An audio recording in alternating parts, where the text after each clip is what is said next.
Hey, I'm here. Hey, everybody. As usual, there were tech difficulty. Ooh, hang on. Let me turn off my computer, my laptop. Anyway, thank you for bearing with me. I'm Lauren, Mrs. Tomato Head. And yeah, I think now, Michael, I know you're there because I saw a comment. I don't know how these things work, but I think once I go on a StreamYard, like it's CPU overload. Is that right? Like the computer usage. So I try to, get out of other programs, all the programs that I can. But anyway, I'm back now. Just a good reboot got me. So welcome everybody to Lauren's Tomato Awesome Sauce. If it's your first time, welcome. We are an interactive broadcast. Like my friend Michael here says, we're a patient group, except when waiting for tomatoes to germinate or ripen. True story. So I come every week at this time to talk tomatoes. And the past couple weeks, actually last week, I had Jen and Keena and Michael on. Let me get rid of this banner. We talked about micro dwarfs because in Tomato Lovers Collective and Swap, we started Micropalooza, which is anybody who wants to participate gets to grow micro dwarfs inside during the winter. And trust me, there's nothing better than getting fresh tomatoes when you're indoors in the winter. I've got these aren't for Micropalooza. I started these a while ago, but let me show you something. Excited about this. This is a new cross that I'm working on, different from Drop the Micro. It's a cross between Candy Berry and Tiny Totem. And look, Michael, first flowers. So super excited to see how this one turns out. I'm new to breeding tomatoes, but and have few too many projects in the air, but that's okay. Let me put this back. So welcome to my tomato heads. I mentioned I have a group if you're new to the broadcast or new to finding this show. The group is on Facebook. It's called Tomato Lovers Collective and Swap. Ooh, hair's brutal. Thankfully, I've got a hair appointment tomorrow to get the natural blonde put back in and get rid of those pesky grays. I should have worn my tomato hat. It would have looked better. Let's get to some comments. I love when you guys all comment. I really view this as like an interactive. It's us just talking tomatoes together rather than me talking at you. But I do have some things I want to talk about. So 2 weeks ago, last week we did the microdwarf episode. The week prior, I started kind of going through like my top favorite varieties of 2024. I have now officially tasted every single one, which is a good thing because the garden is starting to wind down. Oh, for those of you regarding the garden tour on Tuesday, I learned something very valuable. Do not let the battery on your phone run out because like I should have really logged out when I saw 10%, 20%, because if you do that, the episode is lost. So anybody that wanted to view, maybe only caught part of it and wanted to view later, it's gone. You have to have some battery for YouTube to process the video. Wah, wah, live and learn. Won't do that again. We'll do garden tours. Won't let the battery run out. So if any of you are looking, that's why you can't find it. Let's see. We've got Anthony here. Hi, Anthony. Little early is not a bad thing, except when your host is like 10 minutes late. Hi, Heidi. Glad you're here. Let's see how many more I get to write down today for 2025. I have a feeling you will. You know, if you guys watch every week, chances are some of these are not going to be news to you because I have a tendency to kind of go like crazy over what I'm loving at the moment. But there might be some that are, I think there's probably a few that are surprising to you. There's always a list going. Lauren picks the best tasting tomatoes. Well, isn't that what it's all about? The best tasting tomatoes. For me, taste is everything. You know, I talk about this a lot. Like fun names are fun. You know, if it looks beautiful, you know, that's even better. Production, all of that. But man, I actually don't have a single tomato around me. That's crazy. I meant to get some. They're upstairs.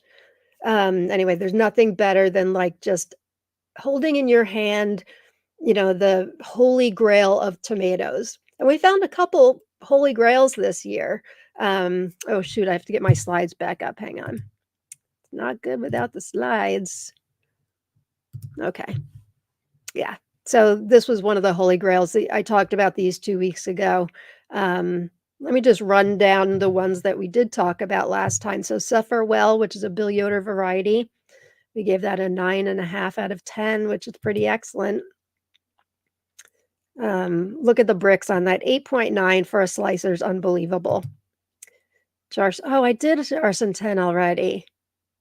Well, we're doing it again today. How did I miss that? Oh, well, it's really good.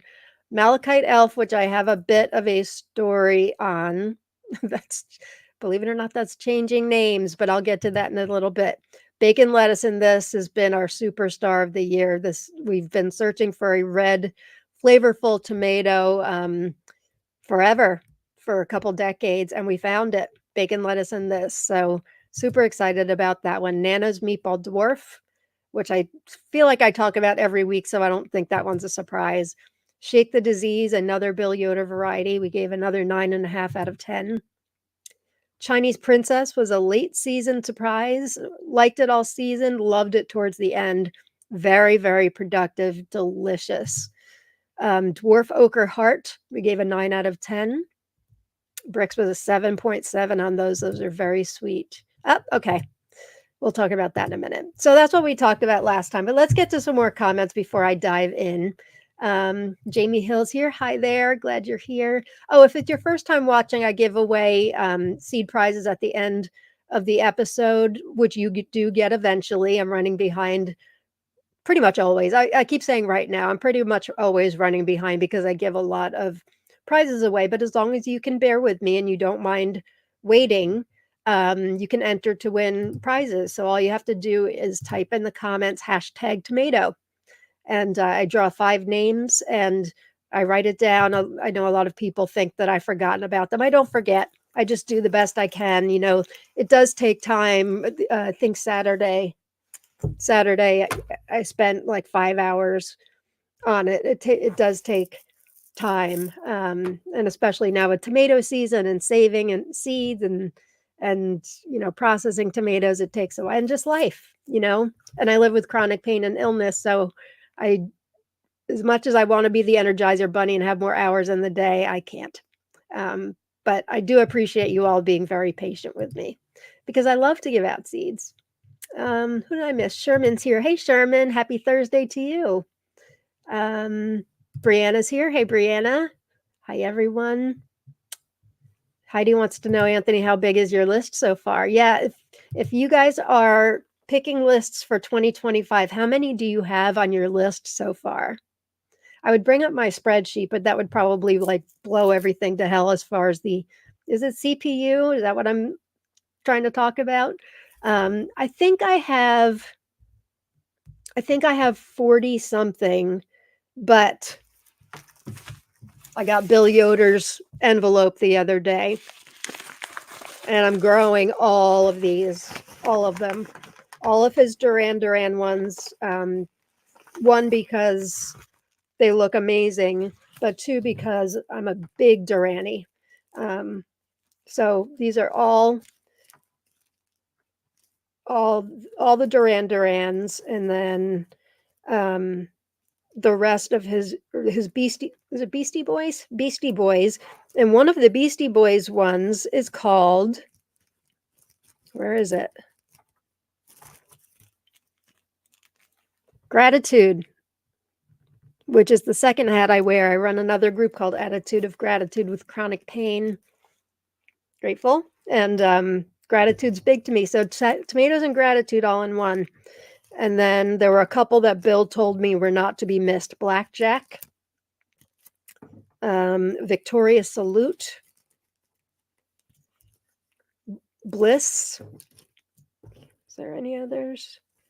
And what's the other one? Do I not have it here? I know I have it here. Blasphemous Rumors. So those were the ones he told me that he thought I would love. Speaking of which, if you're listening to that list right now and saying, "Oh, I didn't order that one," I forgot to put it in the group today, but Bill is now taking orders again. He had surgery a few weeks ago, and he is now taking orders. So if you missed it the first time, or if you want to add more, you just need to contact him on Facebook via Messenger. I will put something in the group in Tomato Lovers Collective and swap. Hopefully today, if not today, tomorrow. But he is accepting orders. So if there's anything I just mentioned that, if Bill says it's good, I want it, you can order from him again. He's feeling much better. Brianna says, hope you're having a great day. I am. I hope you're having a great day too. Justin, tomatoes. I love it. I don't know if Keena's here, but I was showing Keena and Jen a shirt I found earlier. It said well, there's one I probably shouldn't say because it was kind of profane, but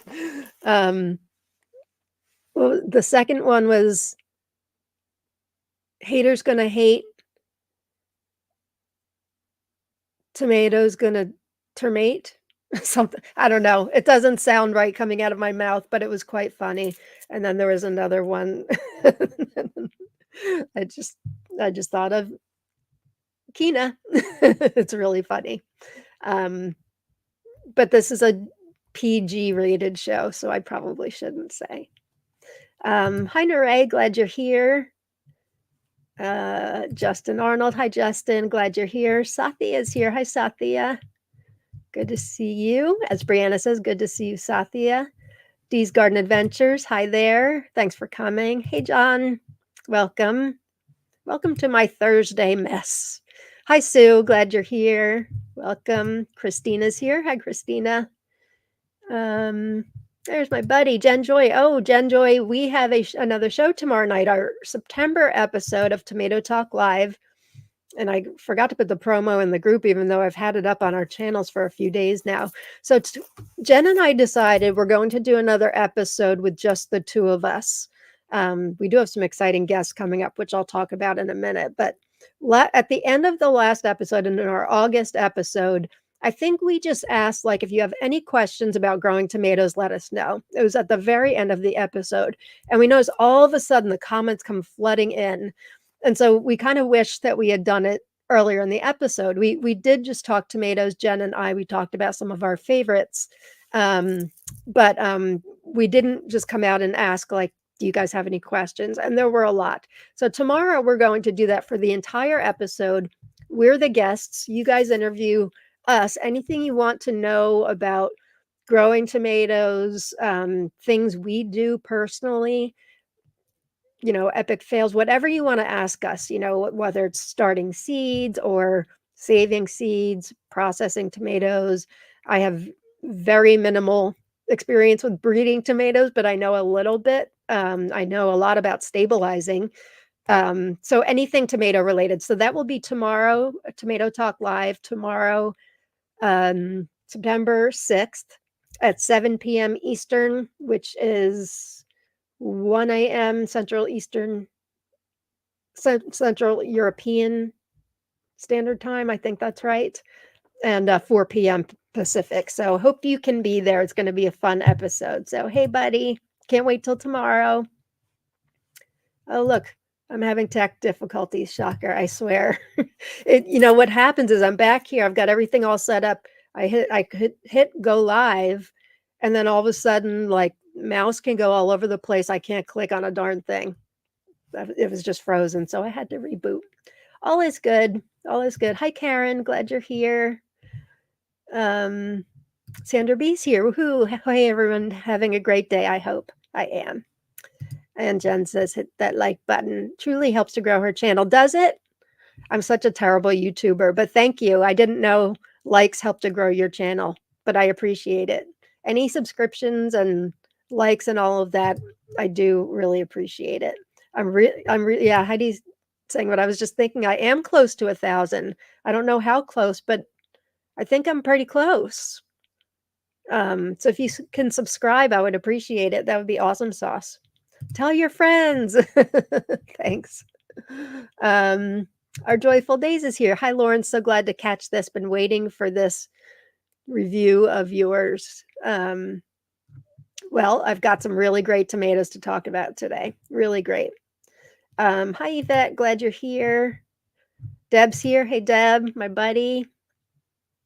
I can't see Lauren. Well, nobody could see me. I could barely see me, but I'm here. I'm here. Hi, Amy. Yeah. Oh, it's never like seamless with me or me and Jen together, but that's kind of our, I would say it's our shtick, except it's a very unplanned shtick, but we are authentic, if nothing else, aren't we, Jen? Oh, I could just imagine myself losing my cool in your situation. I don't want that for you. No, I don't lose my cool. It's just frustrating, really frustrating. Because then I'm thinking, all right, like if I reboot, will that lose the entire thing? Will I have to restart the live? And then I didn't know how that was going to work. But other than you guys having to wait a couple minutes, it worked out fine. Oh, thank you, Michael. Yeah, it wasn't a StreamYard thing. It was purely my computer. I think I need to clean some things out. And you know what? I bet if you were to check, pictures of tomatoes would probably take up my hard drive. No joke. Except I do it on I saved them on a Dropbox account, which I thought was supposed to not go on your hard drive. I have to figure some things out. Hi, Tara Dove. We're ready for tomatoes. Me too. Me too. Yay, I'm here. Yay. Hey, everybody. And Dancing Vita's here. Hi there. Thanks for bearing with me. I appreciate it. I'm glad that you guys, at least with live, you guys can, well, if it wasn't live, you wouldn't have to deal with the waiting, but I'm glad that you guys have each other to chat with. That's really cool.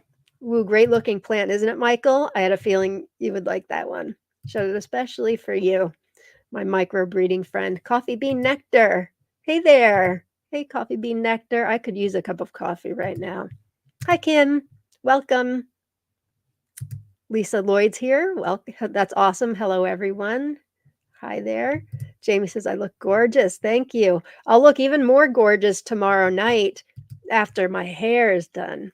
It's been a while. I don't usually go this long in the summer. Well, I don't usually go this long, period, but in the summer, because I'm pulling my hair up to get it out of my face, because I'm always like either harvesting or saving seeds or whatever. I just like it back.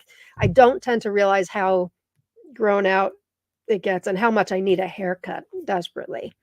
But tomorrow, me and my good friend and hairdresser Kim, we have an appointment at 12:30 or 1 o'clock, something like that. Thanks, Cynthia. That's very nice. Hi, Missy. Glad you're here. Justin, I'm in Australia. Can I grow micro dwarfs outside from Micropalooza? You absolutely can. Absolutely. And tomorrow's Friday. So tomorrow, each Friday in the group, I'm going to post like a progress post, which I did last year also. And it's just a place for you to, in the comments, you can post pictures. I don't know if any of you have germination yet. Oh, I have a funny story about germination. I meant to put that. Oh, it is in here. Let me get to some more comments and then I'll get to that. If I forget, say, Lauren, you've got a funny story regarding germination. Remind me. Hi, Erin. Glad you're here. Had no idea about that. What? I'm behind on comments. Oh, I think I know what you're talking about. And yeah, this was happening yesterday with, that's right, I forgot you weren't in on the chat. It was just Kina and I, not for any reason, just we kind of got on, yeah, I'll tell you all about it. Hey, Anthony, glad you're here. Bummer about the battery situation. Oh, is that what you meant? Had no idea about that with the live, probably not the I was thinking you were talking about the renaming of the tomato. Yeah, I know. It makes sense. I didn't think about it at the time if you let the battery run out, because once my lives are done and I'm using my phone to do the garden tours, it always like has a processing thing for a while. And if the battery goes dead, you're not processing. So, yeah, it's a bummer. So anybody that was there with me, we went like 90 minutes. So it was a nice long garden tour, but it is a bummer that now it's lost. Wah, wah. Missy says Bendigo Rose is one of the prettiest of tomatoes I've seen this year. Interesting. I don't think I know Bendigo Rose. I wish that there was a way for you guys to share photos during the show. That would be really great, but there isn't. There isn't. Um, Everybody's putting in hashtag tomato. Good. Type in hashtag tomato. Jamie says, I got my B times Macbeth today. Thank you. Going to add it to my micropalooza. Excellent. Excellent. I'm just about ready to do another, what do you call it, batch. I'll put another offer out for people. If you haven't had a chance to take me up on B times Macbeth seeds, I've been doing it in spurts just to even out the why can't I talk today? Even out the job for me. And I'm just about caught up on all of the B times. There's a couple that I have to decide because I owe you a few more than just B times, but everybody else that I have an envelope of, except for what I got yesterday, it's all sent out. So I'm ready. I have plenty of seeds or plenty of fruit that will give seeds. So anybody that wants B times Macbeth will be able to get it for sure. Haley, hey Haley, I'm scared to start a list for 2025 because I know it will change constantly. I hear you. I'm already looking at my list and saying, all right, well, this one will be able to go, bye bye. Because I know it's a long time between now and, March, April, which is when we start seeds. We started April this year, which I think we're going to do again. We're not going back to March. That's just crazy. Except for the garage tomatoes. We'll do that. Do some dwarfs again just to get some early tomatoes because those can grow indoors pretty easily, unlike the indeterminates that just get like that. What's that musical? Little Shop of Horrors, that plant. What's the name? I'm forgetting the name. And Michael had a name for my bananas noir that I didn't recognize the other day, some kind of unruly plant. I didn't recognize it. But yeah, Haley, I started in a spreadsheet that's attached to my other spreadsheets, and I just add and then I can take away. But I'm afraid if I don't add something, I'm going to forget. And I've been sent, especially recently, some people have sent me some really special seeds. I shared some of them last week. And I just want to make sure, because my spreadsheet's so long, I just want to make sure I don't forget. But it is kind of written in pencil, so to speak.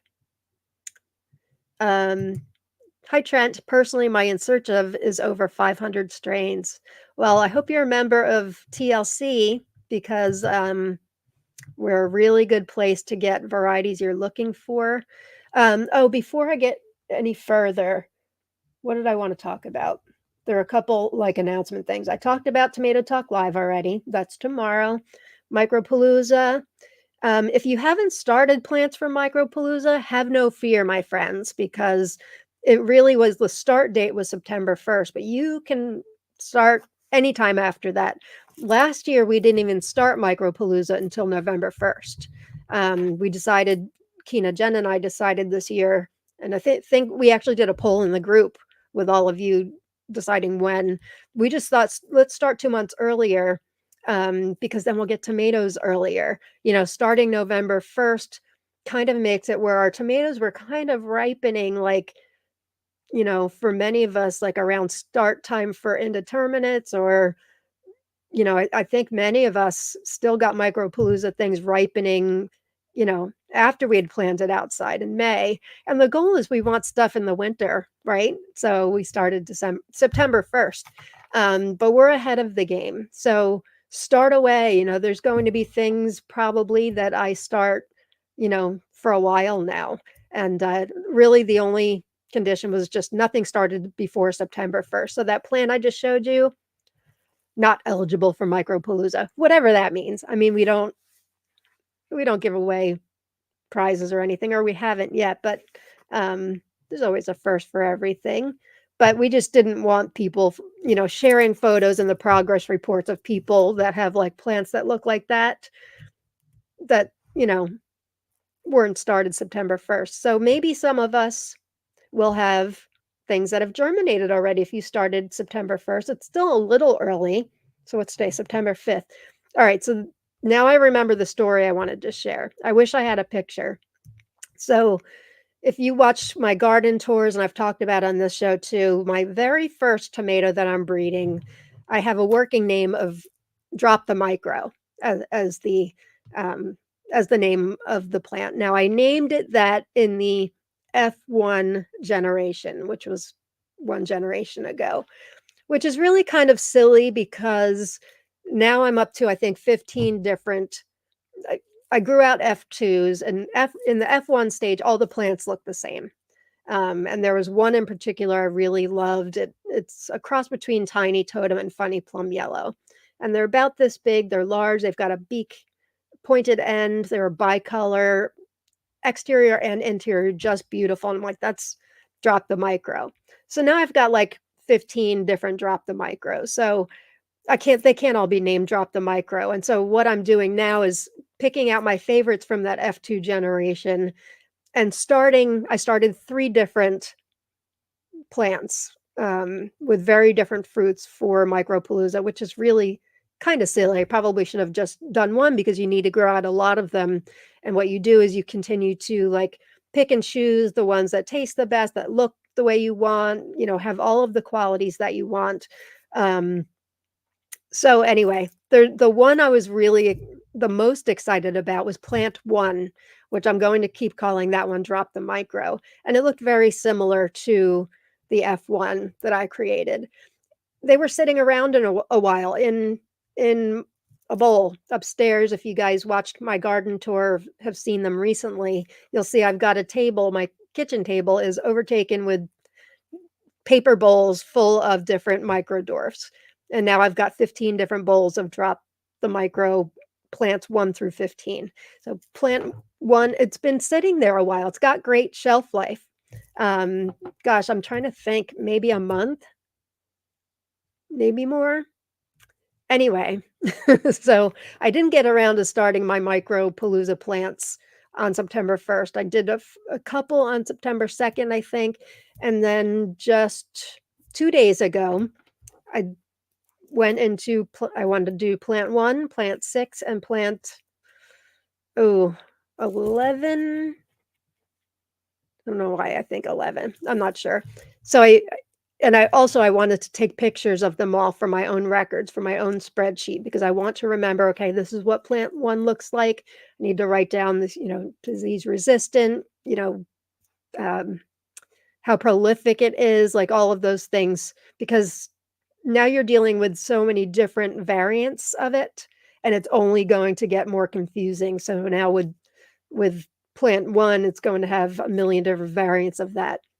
Long story short, long story I'm making much longer than it needs to be. I cut into Drop the Micro 2 days ago. Plant number 1, the one that I'm most excited about. I look inside, there's quite a few fruits, by the way. It was a pretty prolific one.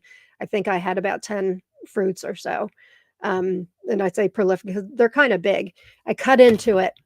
Every seed, and I'm saying every seed, Michael, I hope you're listening, had germinated inside the fruit. No joke. Shoot, I wish I had. Yeah, I don't have a picture. I showed a picture to Jen and Kina earlier. You could tell when you look inside, they look like little worms. Honestly, seeds with little worms. There wasn't one seed in all of those fruits that was not germinated, which means I can't save it. And I wasn't sure if I'll even get it. Like, can I plant these now? Will they germinate? Well, if you've never seen a plant germinate in one day, I hadn't either, but those did. At least one of them did. I haven't looked all day. But yes, so I took them, was very careful to not, took the seed with their tail attached. And I had done this with B times Macbeth, back in February when I was trying to get those germinated. I finally did it in a damp paper towel. As soon as it got a little tail, I carefully lifted this beautiful baby and I put it into soil, and I hoped and prayed that it would germinate, and it did.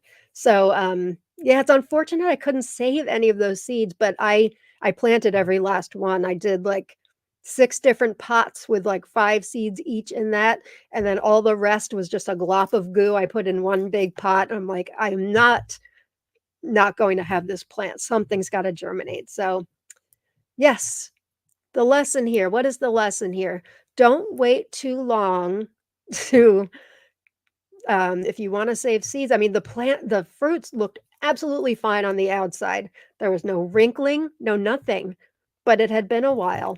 So yeah, they germinated. It looked kind of gross inside, if I want to be honest. So yeah, kind of funny.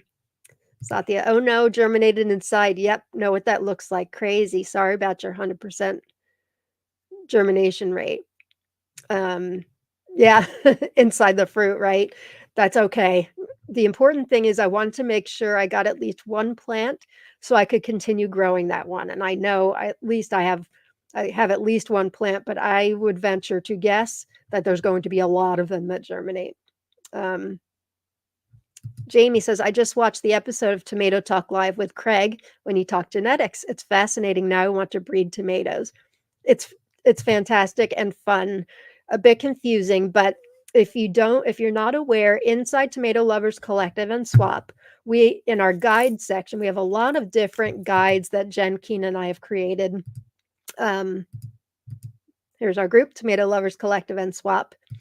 Breeder resource sheets, lists of all the variegated varieties, all the woolly varieties. Jen's got a list of all the dwarf tomato project varieties.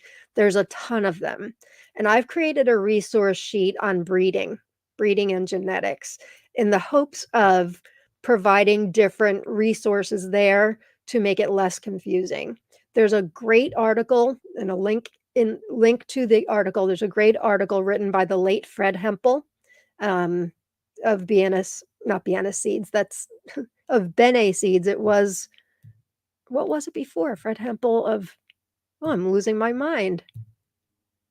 Now it's Bene seeds, artisan seeds.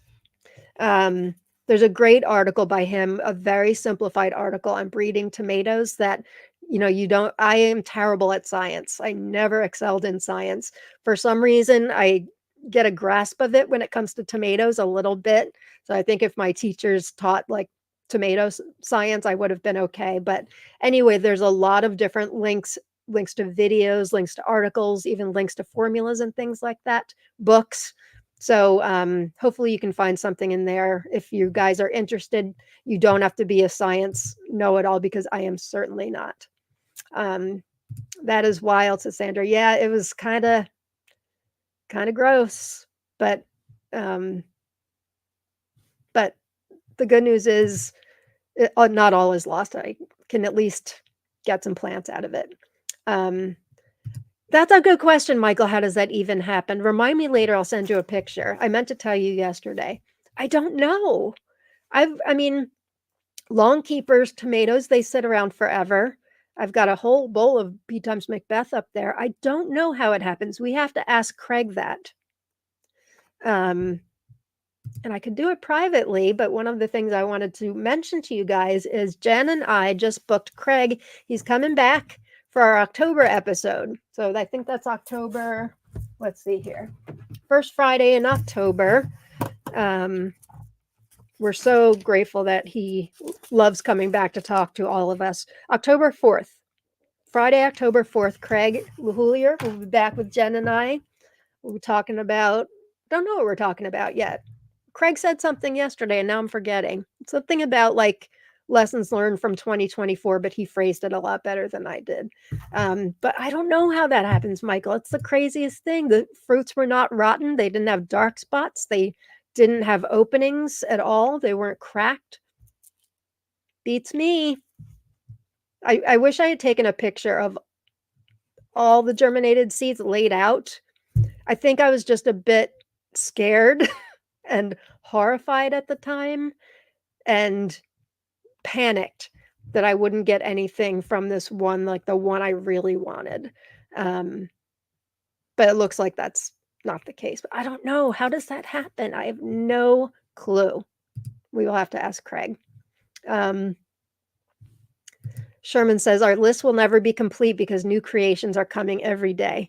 It's a great time to grow tomatoes of any variety. I agree, Sherman.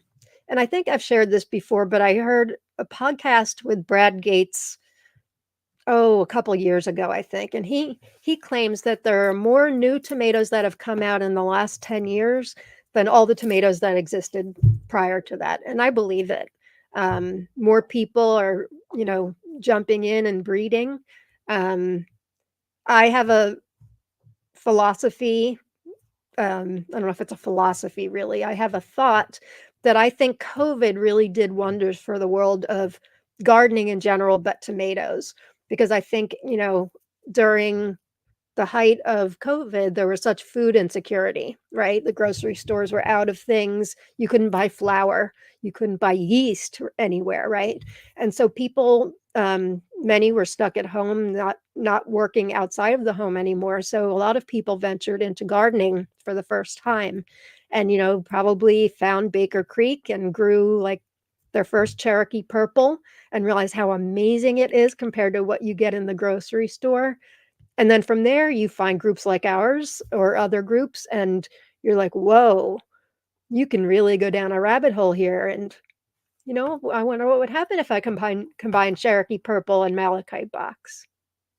Two great varieties. What would happen? Well, now we know, because Jarson and others are combining some of those varieties. Although his are older than 10 years, but my whole point is that people realize that there's a lot more to tomatoes than the grocery store shelf tomatoes. Which, by the way, Rob and I we went to dinner and a movie last weekend. Um, we went to go see the Reagan movie, which was really, really good, by the way. But we went to a place it's a Vietnamese place, and I love pho, Pho. It's like a noodle soup. They make a vegan pho, which is why I can eat it. But I think it normally has pork. It's got awesome noodles and an incredible broth. It's just delicious. Um, Rob he didn't get pho, he got a noodle dish, and they put a slice of tomato on it. I showed a picture to Jen and Kina. It looked so anemic. It pained me. I actually took a picture, like a selfie of myself. I was going to put it in the group. I was like holding up the tomato looking like this. Um, just for kicks, I ate it just to see what it tasted like, and it was everything you get in the grocery store. It's painful. It's painful. Honestly, well, I can a lot, so I don't normally have to buy tomatoes, but I would rather buy canned tomatoes than a fresh tomato in the grocery store in the middle of the winter. Really, anytime. Even in the summer, they don't have good tomatoes around me. Farm stand would have something better, but not the grocery store. So I would rather have canned tomatoes like San Marzano tomatoes or something like that than fresh. Or if I have to buy fresh, I will get like grape tomatoes, like organic grape tomatoes, because a lot of times, what do they call them? Sweeties or something like that. A lot of times those actually have a lot of flavor, but a beefsteak, no way. Even the stuff on the vine, that's a myth. Well, it is on the vine, but it tastes no better. Not at all. Not in my opinion. Let's get to some more comments. Grow, cook, eat, repeat. Hi there. Hello from Southern California. The heat wave's nasty this week. Sorry to hear that. Look at me. I'm in a long sleeve shirt today. Last I checked, it was 64 degrees, but it was like this morning, but still, it's a first long sleeve shirt. I'm actually wearing socks on my feet too, which is crazy. Karen says, what a strange and unexpected thing with the germination. I know. If anybody out there knows how that can happen, please let me know. Satya is so smart that you planted those. Thank you. I have to admit, there was a period of time where I'm panicked. I'm like, well, these are done. I can't save them.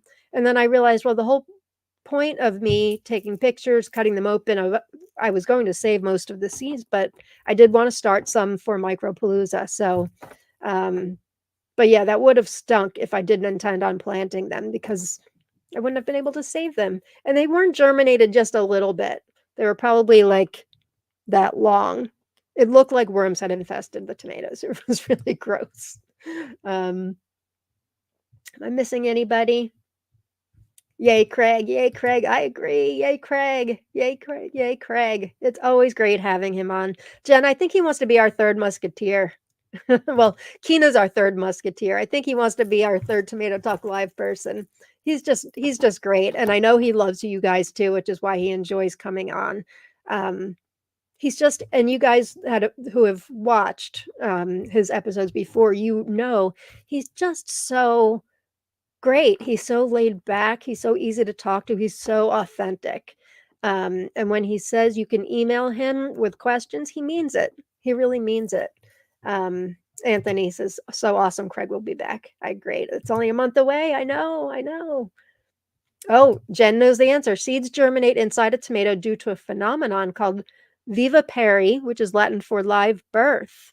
What causes the phenomenon, Jen? Oh, she just Googled it. Very cool. What causes that? Am I growing some kind of freak drop the micro now? Is it going to pass on to other generations? It didn't happen in the F1. I better cut into, well, I did cut into the plant 6. That was not the same case. Let's see. I've got to remember this. Vivipary. Phenomenon called vivipary. Latin for live birth. Live birth inside the tomato. Maybe that's a good thing. Maybe that's a good sign. Oh, Jen says, could be overripe fruit. Well, that would be the case. Definitely they were overripe. Nutrient deficiency or storing lower than 55. That's not the case. Can't imagine it's nutrient deficiency. Overripe fruit would be definitely right on the money. But I guess it's sort of a long keeper, this plant number 1, because it was around for quite a while. Sandra says, excited for the new Craig episode. Me too. While we're talking about it, we also, this one's written in pencil, but Bill Yoder will be back for our December episode. He was going to do November, he decided December. He's just coming off of pretty major back surgery. So we're very excited to have him back too. And then Jen and I have a few other ideas of people we're going to be reaching out to. So hooray, hooray. But tomorrow, hope you guys can join tomorrow. Just Jen and I, ask us anything. Tomato related or gardening related too, I suppose, but really tomato related. Oh, here's Nicole with an answer too. Tomato seeds germinate inside the fruit, known as vivipary, when the hormone that controls seed dormancy runs out. This allows the seeds to grow in the moist environment inside the fruit. When the hormone that controls seed dormancy runs out. So I'm guessing that hormone ran out because it was stored too long, overripe. Interesting. Thanks, you guys. Justin says, Brad Gates would be good to have on as a guest to talk about breeding. Yeah, there's an idea. Thank you. Diane feels targeted. Hey, Dee, why do you feel targeted? What did I say? This is what happens when I get behind on comments. Sorry you feel targeted. About talking about everybody going down the rabbit hole due to COVID. Is that what you mean? I think it's just awesome sauce. Worldwide, I believe we are at a little over 20,000 varieties. I heard 30, but I actually heard that from Jen, I think. I don't know. But it's somewhere up there, Trent. You're right. It's crazy. Jen's finding the same stuff. You and Nicole are hand in hand. It occurs when the hormone controlling the seed dormancy is exhausted or runs out. You guys are, and here's Rowena. More common in certain tomato varieties and will happen if they sit on a counter in a warm room for a while. Bing, bing, bing. Absolutely. That is exactly what happened. It was in that bowl for a very long time. Yvette, I never buy tomatoes in winter. Nope, me neither. Me neither. You know, fresh tacos or something like that. Like I said, sometimes I'll go and I'll get the organic, like the little grape tomatoes or the sweeties or whatever, because those actually have flavor. But even then, it's very rarely. I'll use my tomato crack, or I freeze some tomatoes that I can take out to make salsa or something. But no, not happening. Heidi says, I go to all the different markets and buy anything that looks good to try. I've never found them, even at Wegmans, which is like the produce, holy grail. They don't have them in the winter. One Wolf, I've had many tomatoes sprout inside the fruit. It's not unusual or gross. Seeds don't need light to germinate. Temps and moisture are right. Slice it up and plant it. Yeah, it was only gross because it looked like worms. It kind of had that look to it, but I know it wasn't gross. Honestly, I squeezed them out to plant them, and then I still ate the fruit, and they were good. It just looked wormy. Um, Yvette agrees with me. I did too, but always was disappointed. Yeah, I can't. Even Whole Foods, same thing in the winter. Yay, Yoder too. This group is awesome sauce, the best. Thank you. Yeah, we love Bill also. If you guys are just joining, didn't hear the beginning of the episode, Bill Yoder is now accepting orders again. And I also put in the group today, which look, we're an hour in. I haven't talked about a single tomato yet. And here I was panicking because I only have 10 tomatoes to talk about today. And no need to panic because I can talk about anything with you guys for an hour. I mean, it's still tomatoes, but I put in the group earlier this morning, Graf Samina was hacked. She's devastated. She had just finished. Alina is her name. Those of you who've ordered from her, you know she's as nice as they come. She's so grateful. She's in Ukraine. Every order means so much to her and her family. It is their livelihood. And she always, as a confirmation with every order, she's always telling us how grateful she is for our orders. But she had just finished putting up her hundreds of new varieties, and she was hacked. And it was by somebody that used to once work for her. It's somebody she knew that she just can't believe it. But they took over the site, and she thinks she got everybody that could have been affected by it. But now she is taking orders through Facebook for the time being. She needs to find a new host for her website, which she envisions will take a month or more. But on her personal page, and she is in Tomato Lovers Collective and Swaps, you can find it there. I believe I pinned the post with the announcement. Just click on her name. She's posted all of her varieties on there, and then you can place an order either email or through Messenger. And she told me earlier it's a really big pain in the neck, but she's just grateful that this didn't affect more people. She got everybody, she believes. I just can't believe some people. She can't believe it. She just can't believe this guy would try to steal from her, but that's what happened. So she's very worried that she won't be believed by everybody. And I told her not to worry, that we know where her heart is and that she wouldn't try scamming anybody. I mean, the lengths that she's going through to make sure that everybody, is not taken advantage of, and that she has to take orders on Facebook. I told her, you don't need to worry. We all believe you. But I do recommend her wholeheartedly. I just placed a big order. She's just released a whole bunch of really excellent varieties, all this, like the Sophia and Elena varieties, and just a whole bunch of great new things. She has, for those of you looking for Bill Yoder's Purple Rain, she has that. She's got a spelling. Actually, I was going to say she doesn't need to worry about it on the site now. She had its rain spelled R-E-I-N. Now, there's two tomatoes that are Purple Rain. One is rain as in a king reigns over his kingdom, R-E-I-G-N. That one's been out by a while. That's a Dean Slater variety, I was told. Then there's Bill Yoder's from the Prince collection, R-A-I-N. So it is confusing already. She, because of the language translation, she had Bill Yoder's spelled R-E-I-N. And I told her, just put an A in there. Will reduce a lot of confusion. But she does have, and you can tell from the picture, although the site's not up now to see, she has Bill Yoder's Purple Rain. So for those, I know Bill is out of them. He is growing more now, but he's been out of them. So for those of you looking for those seeds, you can find them through Elena. Did I get all my announcements? Oh, and not really. I don't even know what to say about it, but I'm sure you saw in the group that the World Tomato Society has folded. Don't know why, don't know anything. They've taken down all of their social media, which I think is pretty lousy, honestly. I understand whatever happened. I hope everybody's okay. Of course, I don't know. I don't understand the need to take down all of their years and years of social media posts on Instagram and Facebook because they were a great resource for the tomato community.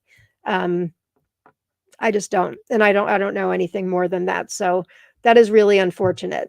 Because I like to think with the tomato community, we all help each other out as much as possible. But I don't know anything, so perhaps I'm speaking out of turn here.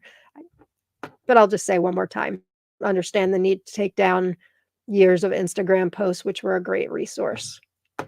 That's it. That's my soapbox for now. Heidi says, I found Adora at Aldi. Oh, yeah, I forgot about those.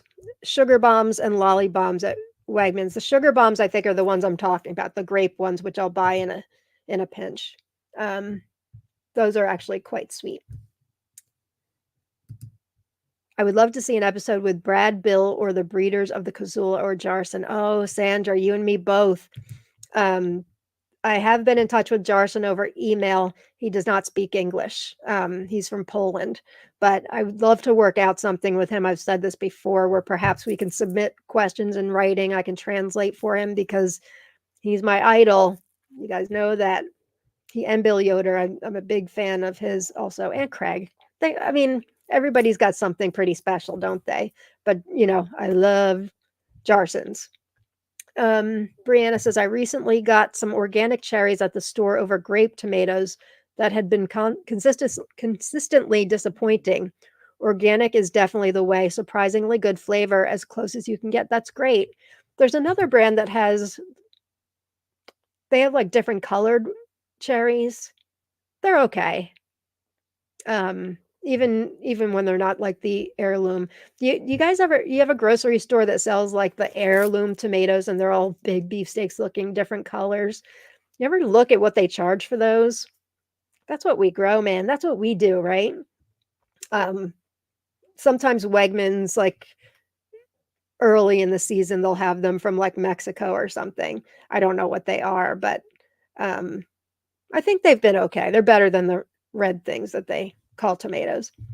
Missy, you love pho. Oh, me too. And the vegan one I get, they make this vegan coconut broth because normally it's a meat broth. That make it vegan coconut broth. It's just unreal. Oh, love it.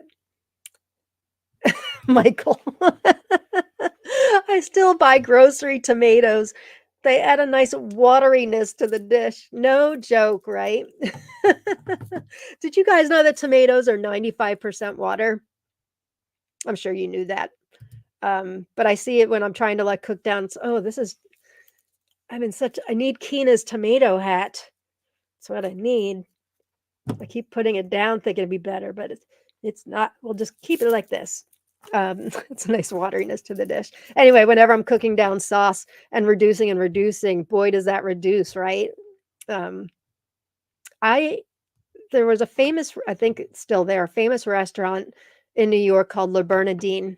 For those of you who are foodies, you know Eric Repair, very famous French chef. He has a seafood restaurant in New York called Le Bernardine. I think it's still there, but I have his cookbook, and there was a dish that called for tomato water. Made it years ago before I was this crazy with tomatoes. And it takes for taking tomatoes, putting it in a colander with cheesecloth, and what you're catching, instead of just the pulp, you're catching the water underneath, and you took that water and put it over a piece of fish. Oh my gosh. Just the tomato water is great. That's a good idea if anybody wants to save, mason jars full of tomato water. I'm just thinking about that now. I don't know why I've ever thought of it, but that could be really good in things, couldn't it? Adding to broth or whatever. Bing, bing, bing, bing, bing. Idea time. Tomato water. Sure know where to get that, right? Jen says, Sandra, me too, with an episode with Kazula and Jarson breeders, but I'm not sure if there would be a language issue. I haven't reached out to Anna Jankowski. She's responsible for Kazulas. We should, Jen. Totally. I don't know why I've never reached out to her. Fangirling her too. Hi, Ro. Glad you're here. Welcome. Hi, Kristen. I'm already missing my pink Berkeley tie-dye tomatoes. I wish there was a micro variety so I can grow in my house all fall and winter. That's a great tomato. And this was the first year we didn't grow that since we discovered it.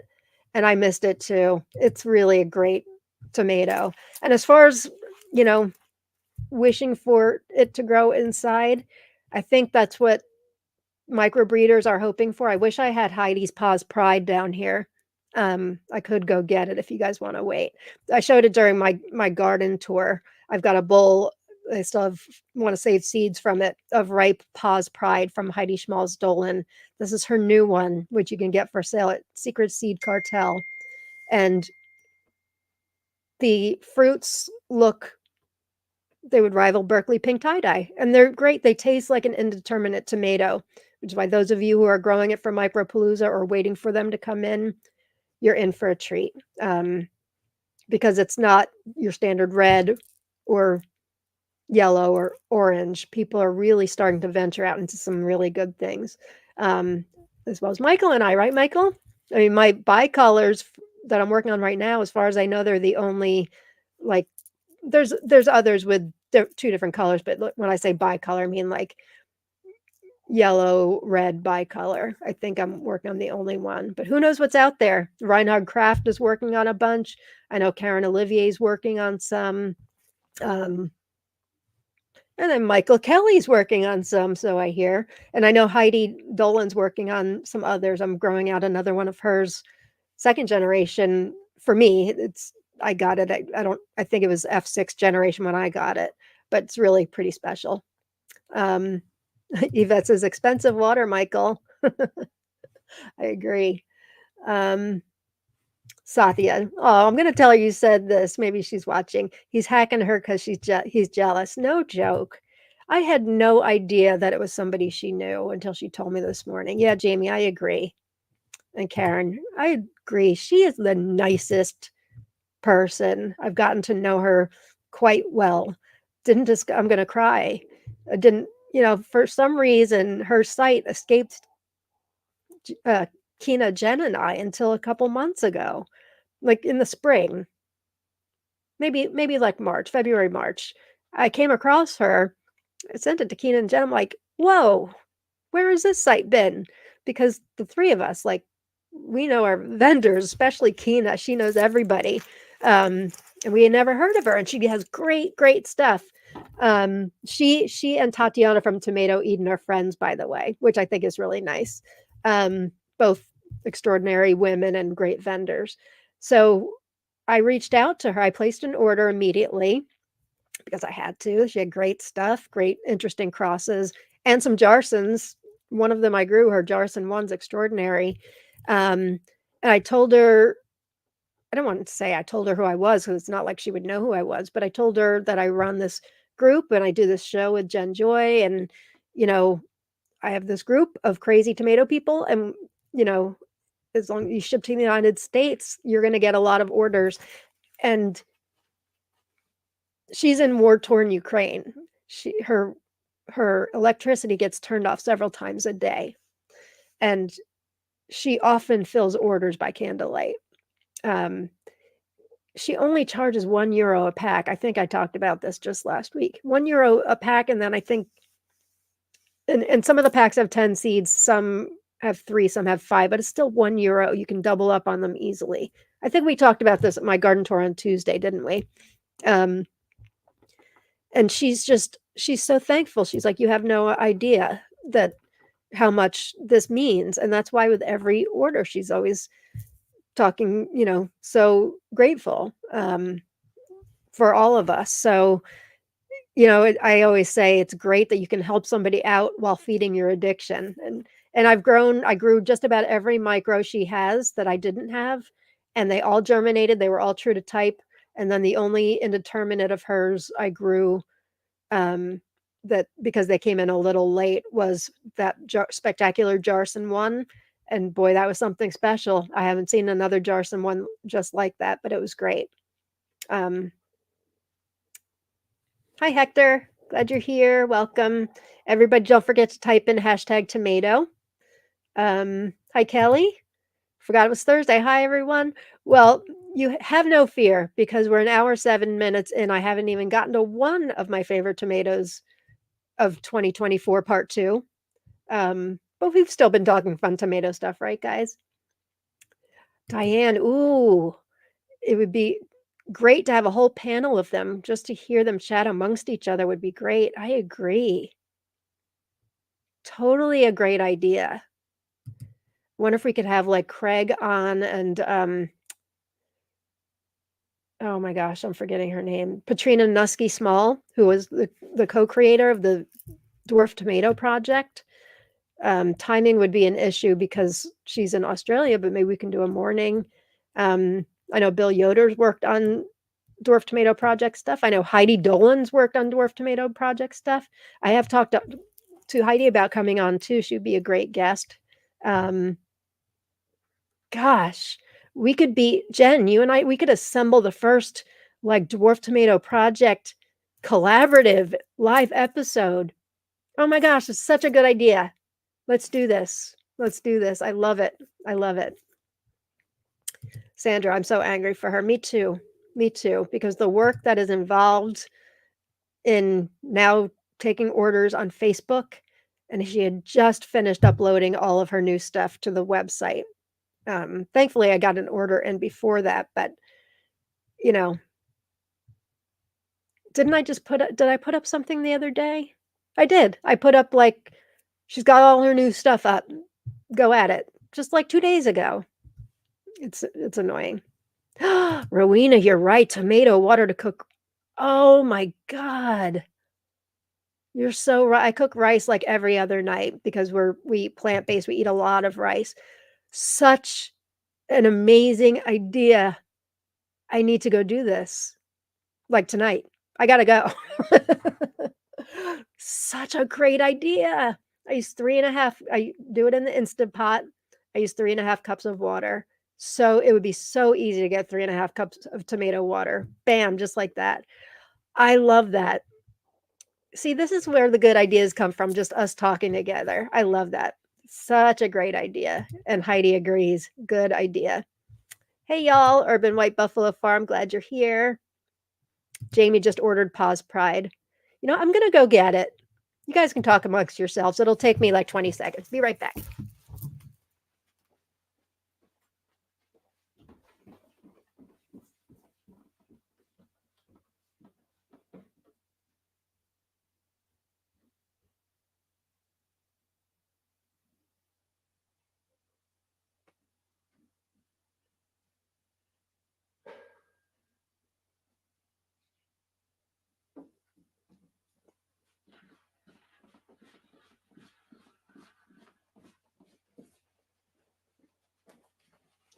Okay, maybe not 20 seconds. I keep forgetting about that little thing I have called chronic pain.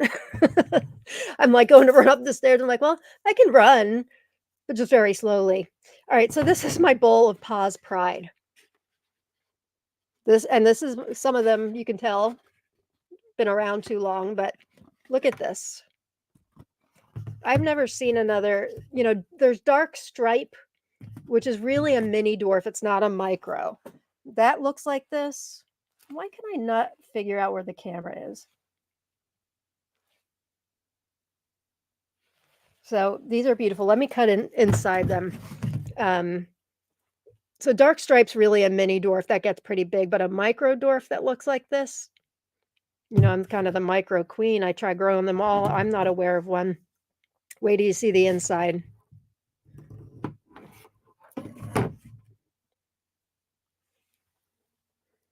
Come on. That's a better one. Green gel, seeds, and goo.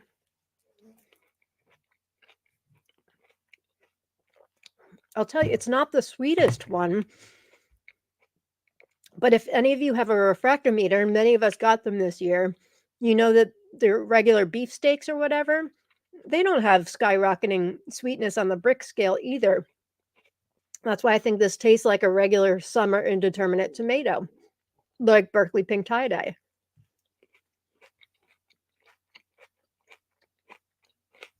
It's delicious. Heidi, you've nailed it. You've really nailed it. So if you can't, the Secret Seed Cartel is where you can get seeds for this. Some of us, well, I was going to say some of us have grown it before. I've grown it before. You can always ask for seeds in Most Wanted or Seed Seeking Saturday or something, but this is a very special variety. I didn't plan on talking about this today, so I didn't pull a slide up, but it gets to be about, I think about 14 inches tall. And this was my second harvest. I got one big harvest, and then it must be like a, what do they call, a super determinate, because it got a second harvest. And now I'm just letting it go because I've got to make room for other Micropalooza stuff. I'll try another one. This is good.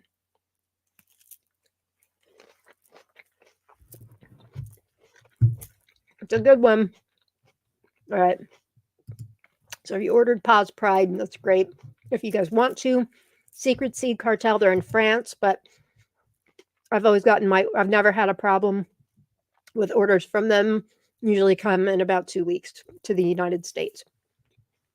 I can't wait to see some stripy micros. Yeah, well, this is a nice stripy for sure. I'm trying to think, are there any others? I'll have to think on that. Like I said, dark stripe. There's Groovy Tunes. I thought the flavor was just kind of on Groovy Tunes, but that's a striped one. Oh yeah, there's more I can think of. Oh, I just lost it. Woolly's Wurg is like a woolly striped one. I think Polar Baby is striped. Oh, and Tiny Tiger, Sweet Tiny Tiger. So there are other striped. But not with this color. Nope, not at all. For those of you that missed the Micro Dwarf episode last week with Michael, Kina, Jen, and I, and you're interested in growing micro dwarfs, that's a great episode to watch. So it's yeah, just go back a week. It's on my YouTube channel.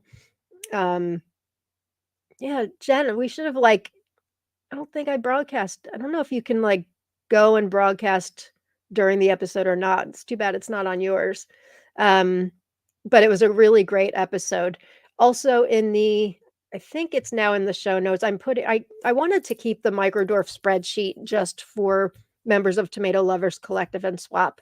I've been rethinking that lately and thinking that I want the information that we all find together and that I compile. I want that to be available to the tomato world.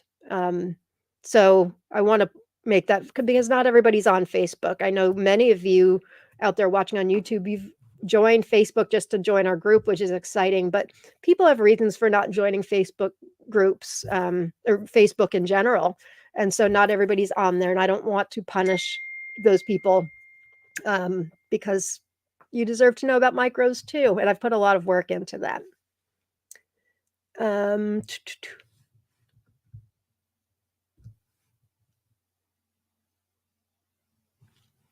John, please spell Alina's name and company name. Sure. Let me put it in. Let me make a banner here. It's Grafsamina. I can't, if maybe somebody else can look up the spelling of her name right now. It's in Ukrainian, so it's got some special characters to it, but if you could copy and paste into the comments, I would appreciate that. I don't have Facebook pulled up at the moment. But Grafsamina, but don't go to her site now. Her site is now down. She's taken it off so this guy can't take any more business from her. Stupid. That would be so great. The Dwarf Tomato Project reunion, I agree. We should try doing that. Kristen, I'm gonna start Fat Frog seeds I got from Jen Joy ASAP. Other than that, I need to get a few more varieties. What's everyone's faves for micros? Well, I shared mine last week. If you look on the spreadsheet, there's all reviews on there, my reviews. So maybe that can help if you look at the spreadsheet. I love Paws Pride. I love Tiny Totem. I love Vilma. I love Candy Berry. I love Zusha Louise. or Sweet Louise. Those are my favorites at the moment. Am I missing any? Henry Harrington's dwarf cherry. But yeah, you can catch that episode and you can see everybody else's too. In Mexico, they cook rice with diced tomatoes and carrots. Sounds good.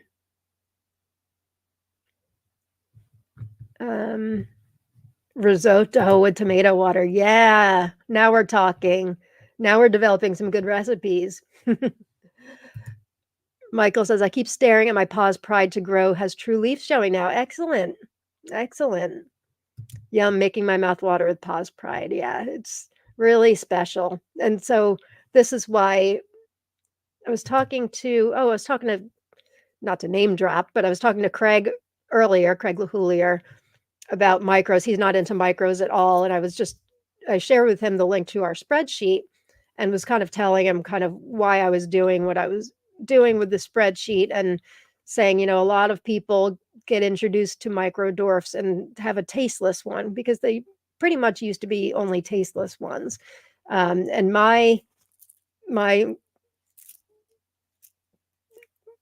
mission, if you will, is to tell everybody that there are some really good ones out there. You just have to find the right ones.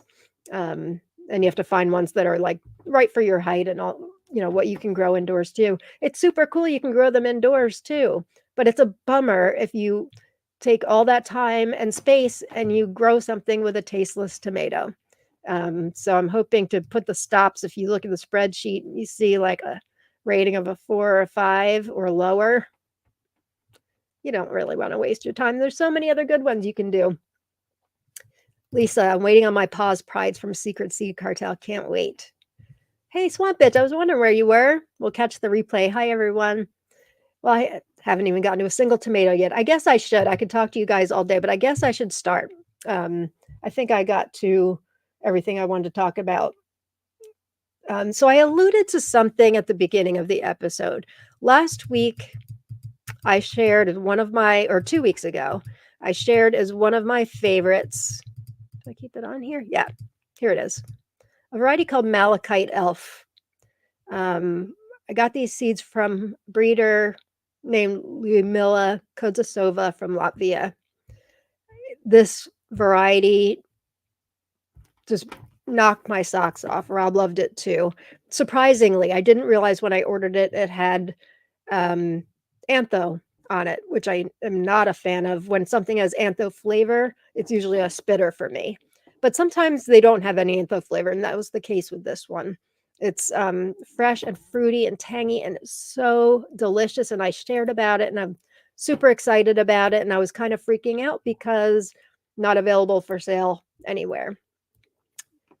But I learned this week, and I don't want to get into too much of the drama because I don't know that it's really my place, but it turns out that that variety is not what I thought it was or bred by that person. I don't even know what else to say without getting into too much drama, but I'm finding that some people are taking other people's tomatoes and renaming them. And that's very unfortunate. And I don't want to be part of that at all. So I found some of this out through, I'll just say a friend. I don't need to get in any further, but there's now a name. So this tomato is they believe to be a mutation of a natural yellow mutation of VT16 by Russ Crowe.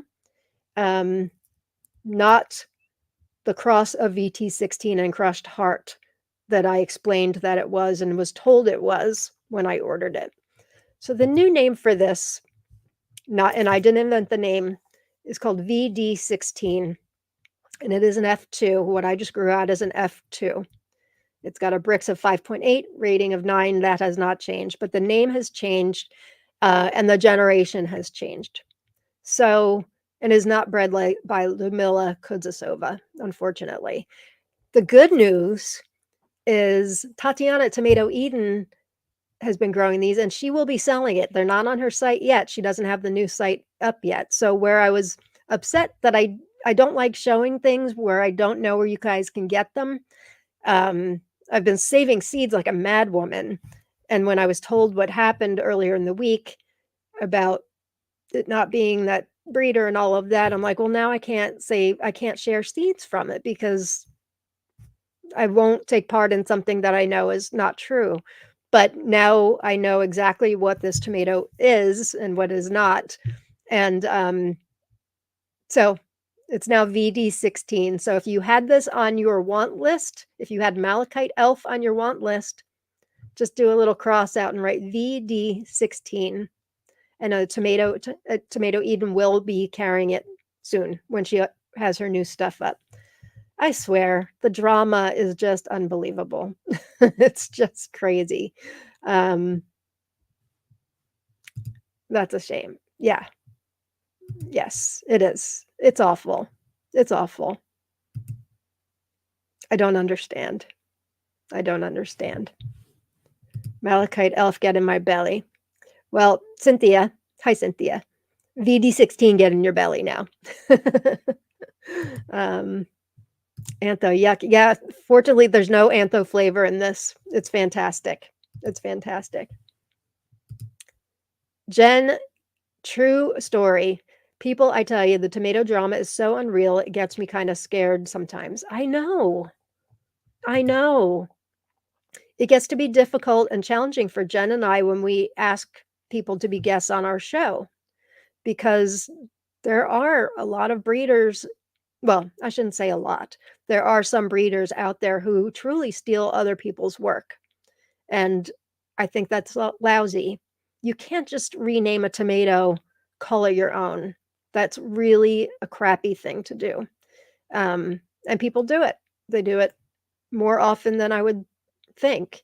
And like I keep saying, I want no part of it. Jen, Kina, we don't want any part of that. So Malachite Elf is no longer. And I would caution you to other varieties by Lyudmila Kudzasova. I'll just say that, which is really, it pains me to say, but I'm going to say it. So VD16, I can talk to you about the glories of it, but I did that 2 weeks ago. It's one of my top 10 favorites of the year for sure, and it's absolutely delicious. So put it on your want list, and once I see it at Tomato Eden, if I think of it, I'll let you guys know in the group. Okay. I think that's the rest of the drama for this episode. Let's talk about another tomato. I think I mentioned this 2 weeks ago. So we found, what I did mention, I know, is that we found the red tomato to end red tomatoes for us, bacon lettuce, and this bred by Gary Fitzgerald, otherwise known as Tornado, from Tomato Junction. He stabilized this thing. It's a fantastic variety, like hard stop, best red I've ever had. But we've been growing red tomatoes for a long time, hoping to find some that don't stink. And we've actually found a couple of them this year. I mentioned Asol is one of them. That was earlier in the season. Now that one's moved to maybe 4th place, maybe even 5th. This one is a very solid 2nd place. Not a close 2nd place to bacon lettuce in this, but a solid 2nd place. This is called Pamyati Korneva. It's from Russia. It had a Brix of 4.5, a rating of 7.5. Rob and I wrote they're big fruits. They're very late season for us. Everything was like kind of dying back, and these things started pumping out. But they are prolific. They are large. They're generally over 1 pound. I'm sorry for all of you metric people. I'm trying to get better at writing the conversions down, and I keep forgetting. But large, definitely a larger one. It's a Russian heirloom variety from the collection of Tamara Yashchenko. The translation in Russian is In Memory of Kornev. It was featured in the 2007 Seed Savers Yearbook. They say it's a pink. I guess I could see that. Large pink beefsteak-like fruit weighing 400 grams to 1 kilo. Well, there you go. It translated for me. Fleshy, dense beef, exceptional flavor. We gave it a 7.5, which is still a very good review for us. It's really delicious. It's really delicious. But like I keep saying, it's not bacon lettuce in this. But I would totally grow this again. And I don't say that about reds at all. I think I mentioned a couple weeks ago that Ed's Millennium was our second place. That's now moved down to third. This is a very good tomato. Oh, thank you, Michael. I should know this, 454 grams. You know, what I'm doing when I take all of my pictures, you can see in just about all of my graphics, I always include a picture of the tomato on the scale. And I actually do take a picture of it in both grams and ounces. I just don't put them both on the graphic. So you would think I'd be used to seeing 450 something grams by now. Thank you, Michael. Sounds great. It really is a great one. Bounty Hunter Seeds carries this. I got my seeds from Tomato Faifu. I think they're going through some stuff, some recalibrating. I'm not sure what's going on there. They are open for business as far as I know. I don't think they have new stuff up yet. But the one contact I had from there has announced she left. So, but there's other people still working there. So who knows? I'm not going to warn you against ordering from there because I really know nothing. I just know this person left. I'm going to put a link in the comments where you can get it from Bounty Hunter Seeds. I mentioned it to Sean from Bounty Hunter recently. He's like, oh yeah, I've got that one. So it's really, really good if you're looking for a good red. Lisa says, since I'm new, who is everyone's favorite to order from? That's a good question. You're going to get a million different answers. I don't know, Lisa, if you're in the group, I'm not sure if you are or not, but we do have a master vendor list in the featured carousel pinned to the top of the page. I love Tomato Eden. I love Graf Samina. I love Bounty Hunter Seeds. Micro's Forgotten Heirlooms. On Etsy, there's a couple Carolina's Paradise I love. Oh gosh. Mark from, oh my gosh, I can't think of the name. What's the name of one of my favorite micro places on Etsy? It's Mark and his wife. Oh my gosh, I can't think today. I'll remember it. I can picture their logo. Woodland Creations. I love Woodland Creations, especially if you're looking for micros. They've got some great peppers too. Did I get everybody? I mean, those are my oh, I love Secret Seed Cartel. Love, love, love Secret Seed Cartel. Thanks, Brianna. I knew I'd get it eventually. Yes. Oh, and yes, and Head to My Toes. Yes. Jen is great there too. Yeah, Woodland Creations. They're wonderful. They're wonderful. But you guys feel free in the comments if you want to put yours. I'm sure I'm forgetting several. Those are my go-tos for sure. All right, so this next one is a cherry. I liked it in the beginning of the season. Now that it's late in the season, it's blowing my mind. It's called You Can't, You Won't, and You Don't Stop. It's an exclusive to Happy Cat Farm. They're in Pennsylvania in the United States, I believe. Like I said, I really liked it. And the flavor, I don't know if it's just intensifying. Maybe I was picking them too early, and because I always pick at first blush and let ripen on the counter. Maybe in this case, they're better on the vine. I usually find there's not much of a difference in taste. But the plant is so healthy. It's definitely our healthiest cherry. This and Pixie Fire are our healthiest cherries. Well, the terracotta cherry is pretty healthy too.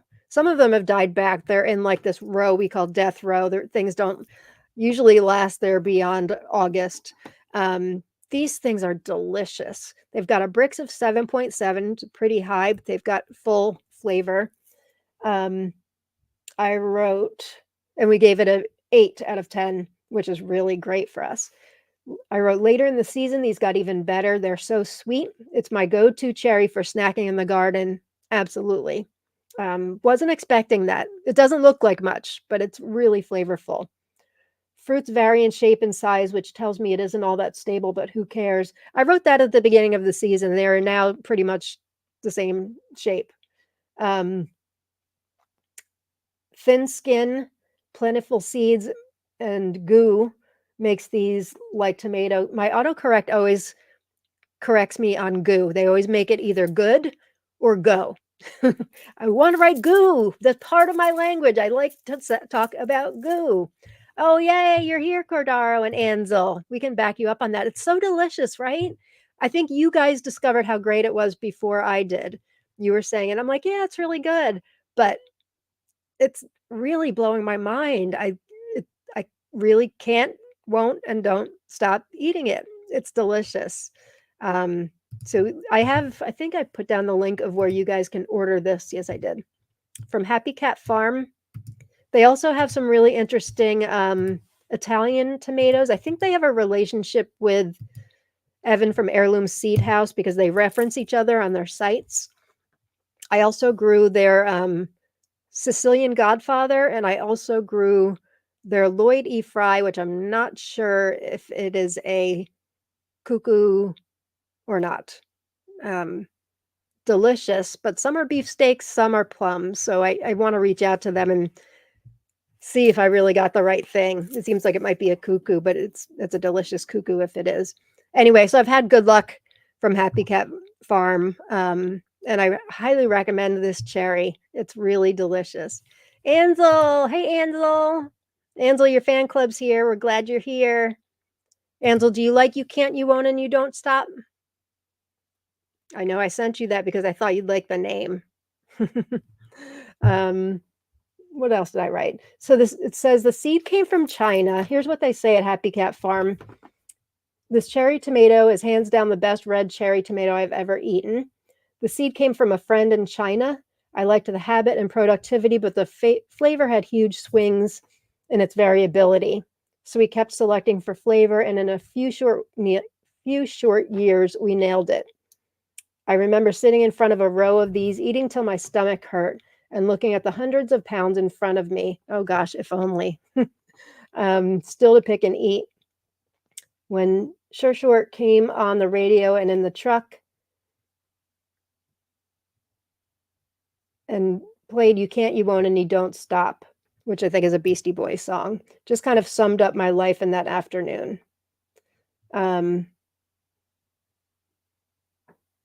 They say the flavor profile is amazing, super straightforward tomato flavor that you would get from a larger red tomato, but with simple sweetness on the finish that balances the entire experience out.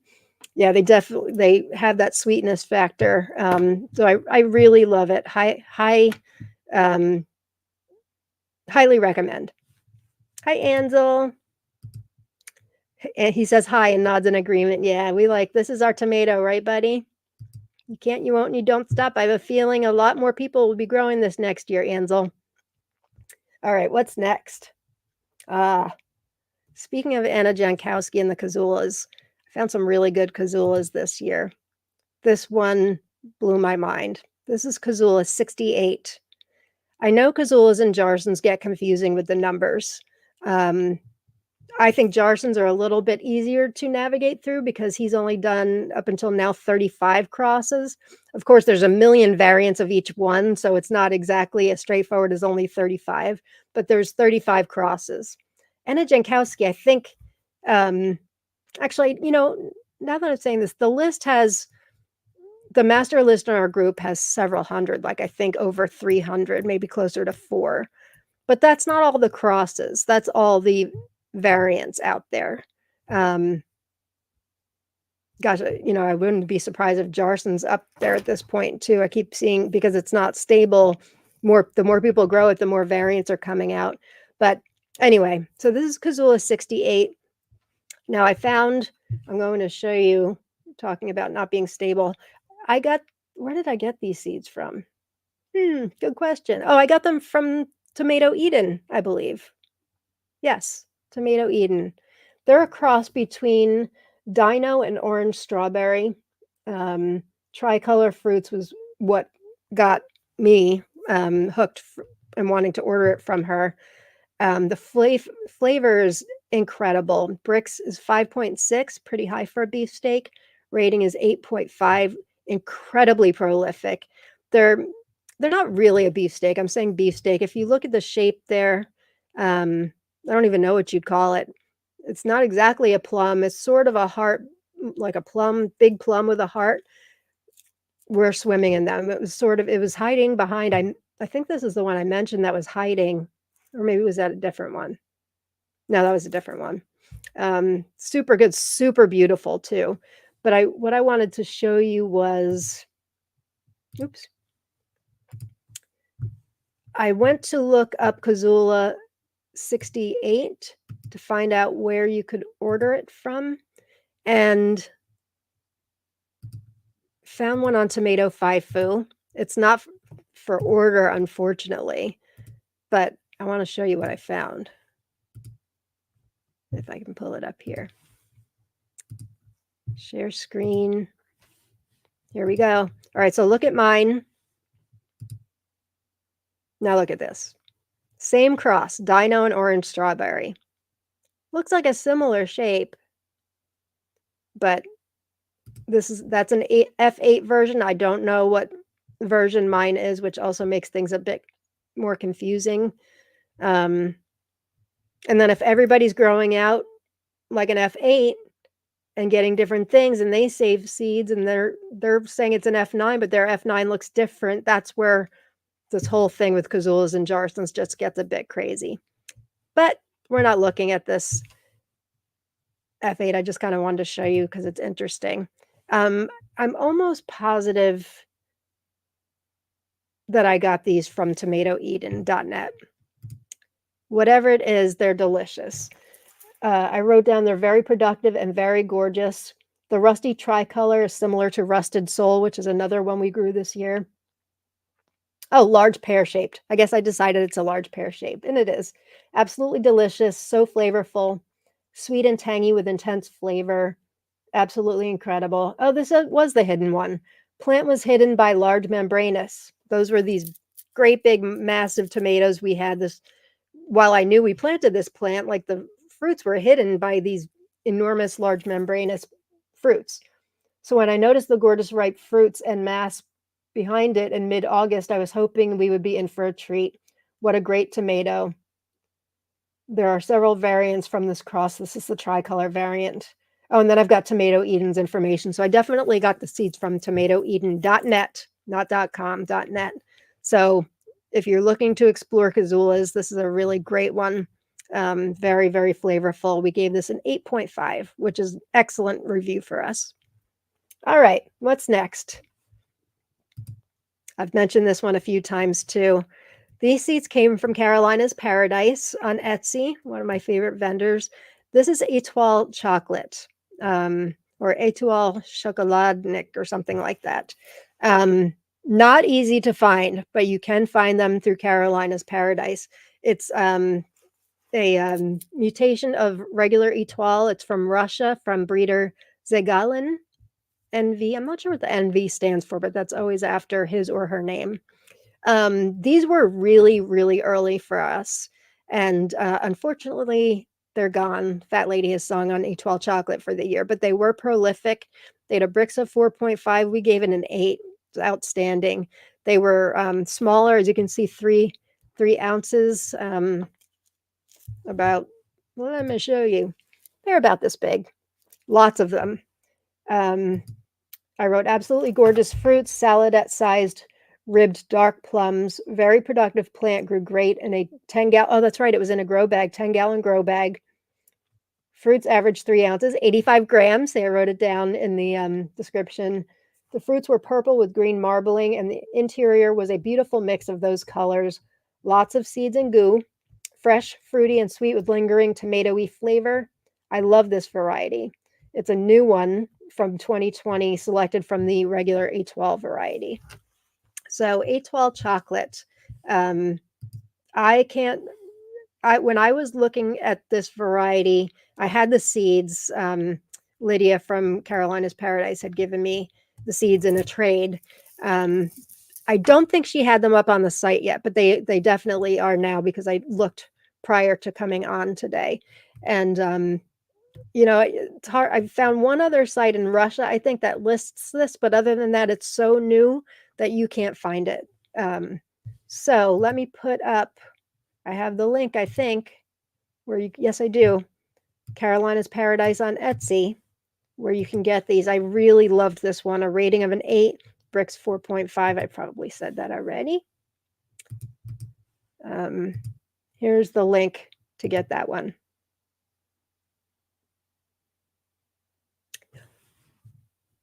Just, hi Robin, just ordered Etoile from Tomato Eden. Just regular Etoile, not Etoile chocolate, right? That's supposed to be really, really good too. And we love Tomato Eden. Oh, what's going on with Harley the Swamp Bitch? Oh, are you? Well, now I have to. Wish me luck. I'm going to try and grow Lauren F4 indoors in the plant room during the winter in hopes to save seeds to send you to dish out. Oh my God, I think I'm going to cry. Harley, it will give me something to look forward to. That is so sweet. Thank you. Maybe I don't know how I can try it indoors. Maybe I could try it indoors and get one fruit off it. That's a really great idea. That is so thoughtful. I was behind on the comments. I'm seeing everybody wishing you luck. I thought you had to go somewhere, do something. I was going to wish you luck. That is so sweet. Wow. It's a really good idea. I wonder how tall Lauren gets. For those of you that don't know, tomatoeden.net has named tomatoes just within the past couple weeks. There's a Lauren tomato, there's a Kina tomato, and a Jennifer tomato after Kina, Jen, and I, moderators of Tomato Lovers Collective and Swap. So it's quite an honor. I don't think I have the picture of Lauren here, do I? From last week? No, I don't. That is the sweetest thing. It's like a yellow with, looks like a little bit of antho at the top. Hopefully not too much antho. But it's quite an honor. That is the sweetest things ever. Yeah, you'll have to let us know. I'm looking in my other room trying to figure out how I can do this. I grew like a mini dwarf last year. I grew one of the Tutti Fruities, which I thought was a micro, not a micro. That's just the sweetest thing ever. You guys are just the best. You know, as much drama that goes on in the tomato world, a lot of this behind the scenes stuff, our viewers and our members are not part of that usually. And it's really just moving how generous and thoughtful everybody is. Harley, you've just made my day. Thank you. That's very, very thoughtful. Everybody's saying, oh, Etoile chocolates on Tomato Eden. Oh, that's new. Okay. Good to know. That's very good to know. Yeah, tomatoeden.net. We love her. Good luck and please give us updates. Yeah, we can't wait to hear updates. If you have a grow room, you'll probably have a lot more success than I will. But I can't wait to hear how our things taste. Hang on, my friend's trying to my my best friend from college, who's Duran Duran's manager. Part of the reason why I love Duran Duran. She's been trying to contact me and keeps messaging me. Her nicknames for me, Skip. And I've got to tell, I'm on the air, woman.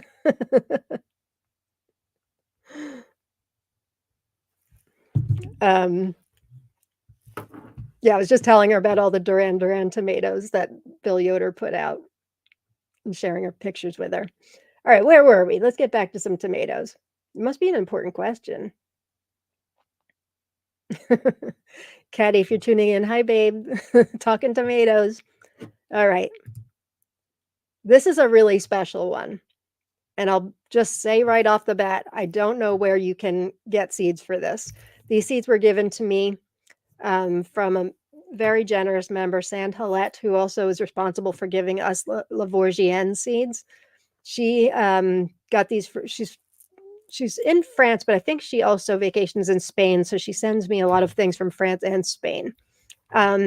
This is a really special one. It's Lietor Espagne Albacete Tres Grosse. Hopefully I didn't brutalize that too much. It's a variety from Spain. We rated it a 7.5, which is, again, excellent for a red tomato for us. Bricks of 4.5. It's very rare. You have... Sorry, I just saw somebody say 1,000. I thought, oh, did I just hit 1,000 members? No, I see Robin. Save the tomato, subscribe today, help Lauren hit 1,000 members. Thanks, Robin. Oh yeah, so it's very rare, and there's a town in Spain called Lietor, if I'm getting the story straight, and they have a celebration each year to celebrate the tomatoes from Lietor. So Lietor, España, Albacete, Tres Grosses. You can try to Google it, and I tell you, you will find very little other than probably the tomato festival they have in Lietor. The picture I got was this great big tomato. This is one that regular season, it didn't it wasn't producing. We got this one tomato. We've had one since. Now, all of a sudden, boom, it's taking off. It's in our in-ground bed. It is producing tons and tons of these red beauties, 1 pound-ish or 453 grams of these really delicious fruits. I wrote in my notes, I was reminding myself here that I don't know, seeing it in real life, I don't remember, but I wrote down, I've never seen a red tomato that deep red of an interior before. I love colored, really deep colors in the interior of a tomato. I wrote down seeds came from San Hilet, direct from Spain. Says it's very rare. Leitor is known for various very large tomatoes, and they have a festival each year celebrating it. Very late season, got one fruit in August, then the plant perked up in September. Large fruits averaging 1 pound, and I wrote down, Michael, 453 grams. Umami and tangy, almost taste salty without the salt. Interior is incredibly deep red and gorgeous, very flavorful. I've never seen a red with such a deep red interior. This one is a winner. Ooh, that name, though, I know. I know it. Lietor, España, Albacete, Tres Grosses. What Jen said is important here. Let me get to this. We like to keep the drama away from TLC as much as possible. But it happens around the three of us a lot. No kidding. No kidding. And while I mention it here on the show, it never goes into the group. And even here on the show and mine and Jen's show, we mention as little as possible. Sometimes things need to be said. So I try to dance around things without getting down into the down and dirty. I know I got into it a little bit today, but there's so much more I'm not going to share. But, we deserve to know, those in the tomato community deserve to order from the right people and give the right people credit for these spectacular tomatoes. We also deserve respect. And, I think there's room for everybody in the tomato community, other groups. All other groups. I would never badmouth another group or anything like that. So some of the hate that gets thrown at me and us is really unnecessary because it's supposed to be fun. It's supposed to be fun. We don't do this for money. We do this because it's fun. We have fun and we love you guys. So we hope that that always comes through to all of you out there, because Jen and I, we wouldn't do our show except we love talking tomatoes and we love doing it with you guys. Clearly with all of Jen's videos. And if you don't subscribe to her channel, by the way, you should. Jen Joy. Although I'm sure if you're a tomato lover, you definitely subscribe to her channel. She's got thousands of videos, and you can tell how authentic she is, how lovely of a person she is. What you see is what you get. The real Jen Joy is that Jen Joy you see. And that just makes her love of tomatoes even more special. Gross looks like it's neon. It kind of does.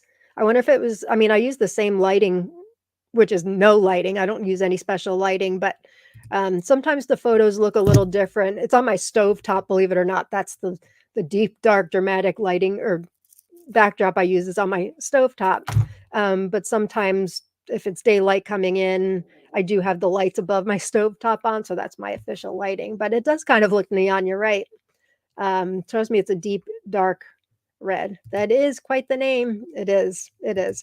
And I am saving seeds. Right now I have very few seeds because we've had 2 tomatoes, but I'm working on it and I would love to give out. In fact, one of the winners today, well, if you win today, you can get seeds for this. I have enough to give out for 5 lucky viewers. So anything for our 5 viewers who win today, you can choose anything that I'm talking about today. I don't think there's any of them that I'm showing that I don't have seeds of, or that I talked about 2 weeks ago also. Leator is a municipality in Spain. So it's a section of Spain, not a town. Thank you, Cynthia. I guess that's what municipality means, right? Is that what you're talking about? Ooh, so pretty. Love, love, love. I know. I'm amazed that I'm talking about so many red tomatoes this year, because in years past, well, I didn't have the show in years past, but years past, or even in my social media posts through Mr. and Mrs. Tomato Head, I wouldn't be listing red tomatoes because they just didn't do anything for me. So it's really kind of cool that we've had some really good ones. Strange that the Spanish tomato has a French name. The albacete, or the Espagne part. Yeah, it is in French, isn't it? Oh, you know what? I bet I know what it is, because she's from France. So I bet this is her interpretation of the name. That must be it. Because if you Google the Leator tomatoes, yeah, that must be it. So that's Sans name for this tomato. Leator, Spanish albacete tres grosse is the name of this tomato from Leator. Let me get to the bottom of it. Thanks, Dancing Vita. What did I miss? Mr. Peppercorns just arrived. Who's Mr. Peppercorns? You didn't miss anything. Love Jen Joy. Yes, I love Jen Joy too. And Albacete is a city. Okay, we figure it out. Peppercorn green stalks just arrived. Is this a new color? Not aware of this. Oh my gosh, they're coming out with so many new ones. I got the pink. It said how jealousy makes some want to tear other people apart, but we can definitely feel loved by all of you, so thank you from the bottom of our hearts. Well said, my friend. Well said. And that's what it is just unnecessary and honestly very hurtful. I get hurt by it. And I know I'm not alone in that. It's hurtful, it's unnecessary. You know, it's supposed to be fun. Oh gosh, everybody's talking about the peppercorn. What color is peppercorn? I can't even imagine what that color is. Is it like a like a speckled? Somebody alert me. Definitely have to find the Spanish name too. I have a link in my spreadsheet. I wonder if I can do this from here, because I found a link. Can I open it? Come on. I have a link in my spreadsheet. Yes, I do have a link. Now, how can I share it to you guys? There's a video about the tomates de Leator. All right. Oh, you know what? I can do this. I'm on my iPad right now. I can copy the link. Then I can go to my channel, go to this show, be a viewer of this crazy show that's gone over an hour. I could put this in the chat. Sometimes I amaze myself. Okay, that's a video on the tomates de Leator that I just posted in the comments, if you're interested. Whatever the case, it's a fantastic tomato. And how many? Oh, I have 973 subscribers. That's cool beans. Very cool beans. Thank you all for subscribing. Oh yeah, Heidi's got 40 green stalks. You should see how efficient they look, all put away. She's got them all stacked up and put away. They take up hardly any space. It's really quite special. All right, let me close that out. All right, what's next? This next one's a variety that knocked our socks off. I mean, they all did. That's why they're on the show. But copper pipe. Honestly, my copper pipe looked nothing like the photos that Lydia's on Carolina's Paradise look, and that's where I got the seeds from, but it doesn't matter. This thing is unreal. It's another one from Russia from the breeder Zegolin NV. Brix is 5.1. We gave it an 8.5.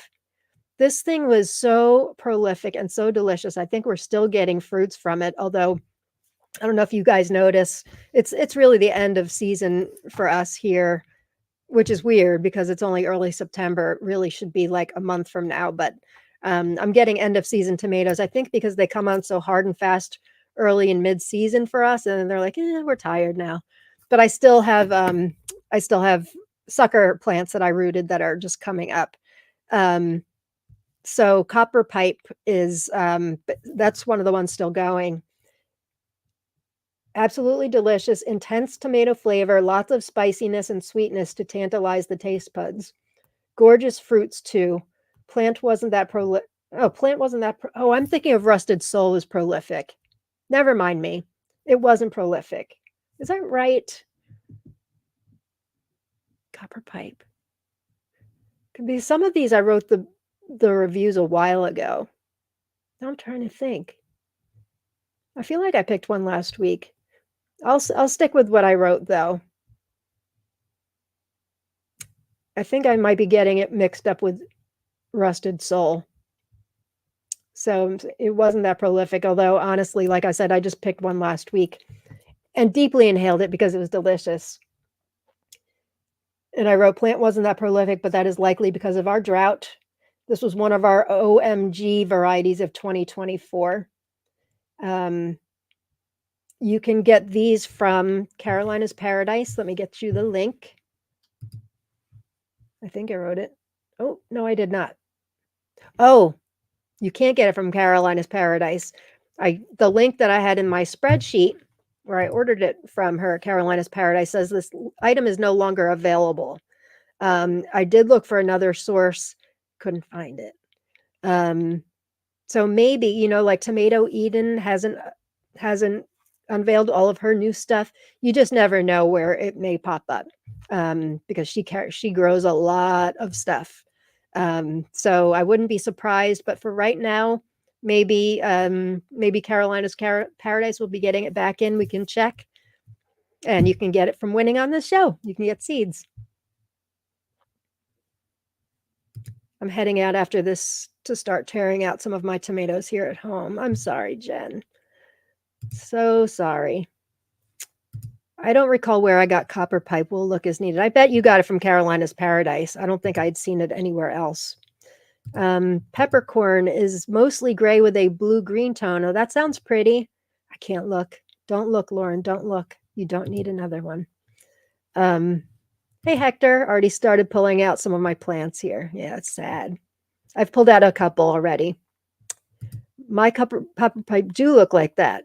Mine or Carolina's Paradise. Hers had like a tricolor inside. Mine definitely did not. But they were, and yours were hugely prolific and delicious. Yeah, mine were in a spot where the drought didn't do it so well because I didn't water. But I got enough where I knew it was special. Robin, I loved it. We had a little stack of them on the counter not long ago. I'm thinking that I didn't update my review. It must not have been prolific in the beginning, but I think in the end of the season it did. I think it's long gone now, but I would say it was a decent amount. And for us, when I say not prolific, like that's like less than 20 tomatoes. It's not prolific. For some reason, with our mushroom compost, we just get an enormous amount of tomatoes, which I'm very, very grateful for. And that's why I like to share seeds with you guys, because I grow the tomatoes. I'm still seed sharing up there, or seed saving up there. It's kind of crazy, but I like to save as many as I can. So I think she only has Copper River. Yeah, there's definitely confusion. Copper River and Copper Pipe. Copper River I've seen other places. Copper Pipe I had not seen anywhere else. Oh, you grew Copper River last year, Jen? Oh, Copper River, right. See, I'm confused myself. And Rusted Soul, I like both very much. I loved Rusted Soul. I grew Rusted Soul because of you, my friend. And it was delish. probably will see that on a future episode. All right, let's move on. Next one, Erox Blush. Boy, was this a special tomato too. I don't know anything about it. I've translated it to Russian, and I can't find a site that has anything about origin or a breeder. But this is a great tomato. It's a gorgeous tomato. The tomato you see in the picture here, they all looked like that. They're this really funky kind of mesh of like rust and green and pink all in one. And this thing is still going strong. It was early season and it's still going strong. The Brix is a 5.3 rating. For us was a 7.5. Is that it? Yeah, 7.5. Interesting. May have to reevaluate that. I mean, 7.5 is still a great review. Don't get me wrong. I'm just surprised it's not a little bit higher. I wrote absolutely stunning tricolor fruits, rust green and yellow, lingering flavor with sweetness and a hint of acidity, heart-shaped tricolor averaging about 10 to 12 ounces each. I wrote inches, not that. Prolific plant. Fruits are juicy and sweet, a very good tomato. And I do have a link to where you can get these. I got them from Tomato Eden. Here we go. Tomato Eden. That woman's got everything. I'm glad to hear she's got A12 chocolate. Not surprised. Here's the link to get it from Tomato Eden. I had Erox Blush planted this year, but it was one that died before I got any fruit. Shoot. Yeah, it's a really good one. Eva says it looks like the sun. It does. It does. This one, and I know I've shared photos before of multicolor. It's a variety called multicolor that I got from Bounty Hunter Seeds. That one had very similar coloring and was equally just as delicious. I loved that one too. So that's Erox Blush. It's all I know about it. I tried translating it to Russia. Like I said, I did find two other sites that had it in Russia, but no origin or anything, which bumps me out. I like to find out everything with as much accuracy as possible. So this is the one I mentioned last week, which I didn't realize I mentioned last week, Jarson 10. I'm calling it Tricolor F5 because there's other Jarson 10s out there. This is an F5 generation. I just grew out. I was given seeds for an F4 from a friend in Poland. This is from breeder Jarson, obviously. Brix was 5. We rated it a 9. I don't even know what else to say. I thought they were done, but I looked outside the other day. Some of our plants are getting second life because it's not as hot anymore. And we've had a little bit of rain and there's fruits up there. So I'm hoping to get more. This one just knocked our socks off. This is an OMG variety for sure. Getting a 9 from us is like excellent. I wrote absolutely incredible, cross between Ananas Noir and Kazula 37-4, which is a cross between Steak Sandwich and Pink King. These beauties are huge tricolor pieces of art. The flavor has that intensity I love, and I'm still tasting it on my palate 15 minutes after eating it at the writing of it. This is a great tomato. The beauty of the interior is just icing on the cake. I'm getting all like fancy schmancy here. It is one of our favorites right off the bat. Fruity, flavorful, sweet, tomatoey, tangy. It checks all the boxes for us. Great for slicing up as a snack and also for the best tomato sandwich you've ever had. And I was given seeds from my Jarson Angel, F4, yellow, green, red is what she said. So it's so good I have to mention it 2 weeks in a row. Need to leave to take my son to soccer practice. You guys have a good night. You too. What's the matter? You can't like talk tomatoes for 3 hours? We're at 2 hours, 6 minutes. It's all right. We've got one more to talk about, and then I'll give away some prizes. Then we'll let everybody get on with your lives. Okay, last one. Kiss the Sky. This is great. A really great large cherry. Stabilized by Tatiana Kuchnariva from Tatiana's Tomato Base. It is a stabilization of the hybrid purple haze. The Brix is a 7.2, which is, very sweet rating. We gave it an 8.5. We're not We are still getting some, but I think the plant has lost so much foliage, they're not tasting the same anymore. But I wrote gorgeous large cherries that are a dusky purple, very sweet with just enough tanginess to make my taste buds quite happy. A winner from 2024 production was decent. And then I got seeds from Secret Seed Cartel. Did I write them down here? I swear, everything I get from... No, I didn't. But you can find it at Secret Seed Cartel. Everything I get from Secret Seed Cartel is just incredible. There's only one I got from them that I wasn't all that crazy about, and that was Blue Ridge Black. But the rest of them, and we grew a lot from them this year, they're all outstanding. And Blue Ridge Black was okay. I was just expecting with the dark purple or black interior that I was expecting more. It was very prolific. Secret Seed Cartel says this is an open pollinated version of the hybrid purple haze, stabilized by Tatiana Kushnariva. Cocktail size 1.5 ounces on the average. Don't let the size fool you. It packs a big punch of sweet and smoky. I personally this is their words. I personally preferred it over black cherry. Very productive and picture perfect. A winner. It has won several tasting events in multiple cities on our list of top 10 favorites. So that is coming straight from the people at Secret Seed Cartel. It's one of their top 10 favorites. These are the same people behind Nano's Meatball Dwarf, by the way, and the same people that sell Paws Pride. Awesome micro. So that's it. Let's recap, shall we?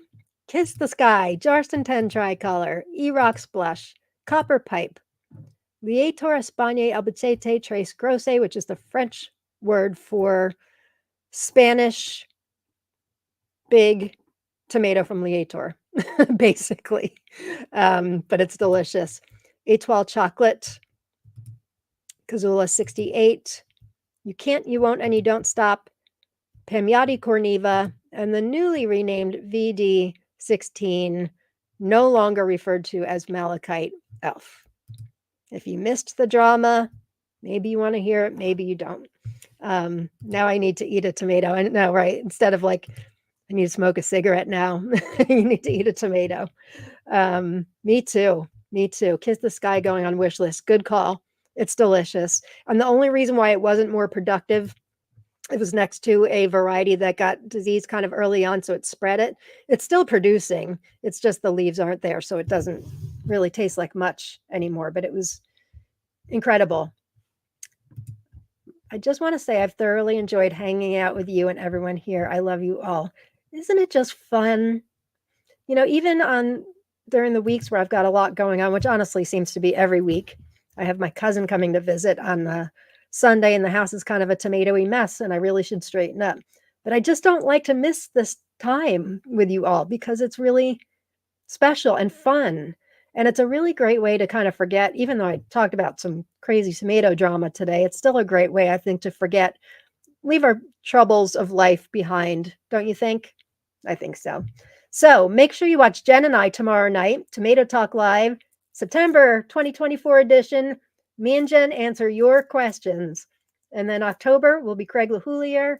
December is Bill Yoder. November is still yet to be determined, but it'll be epic, I'm sure.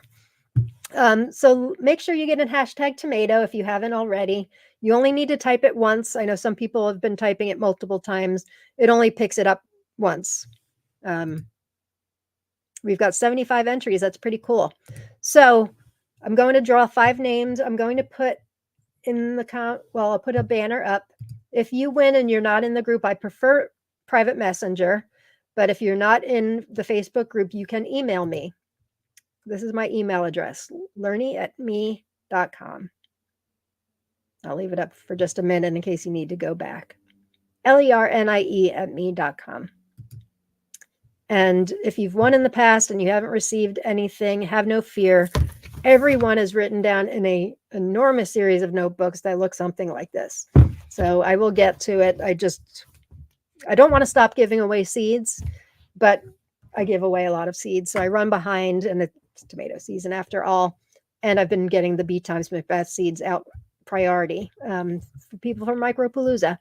So we have everybody in. Thanks, Mama EC. I love you too. A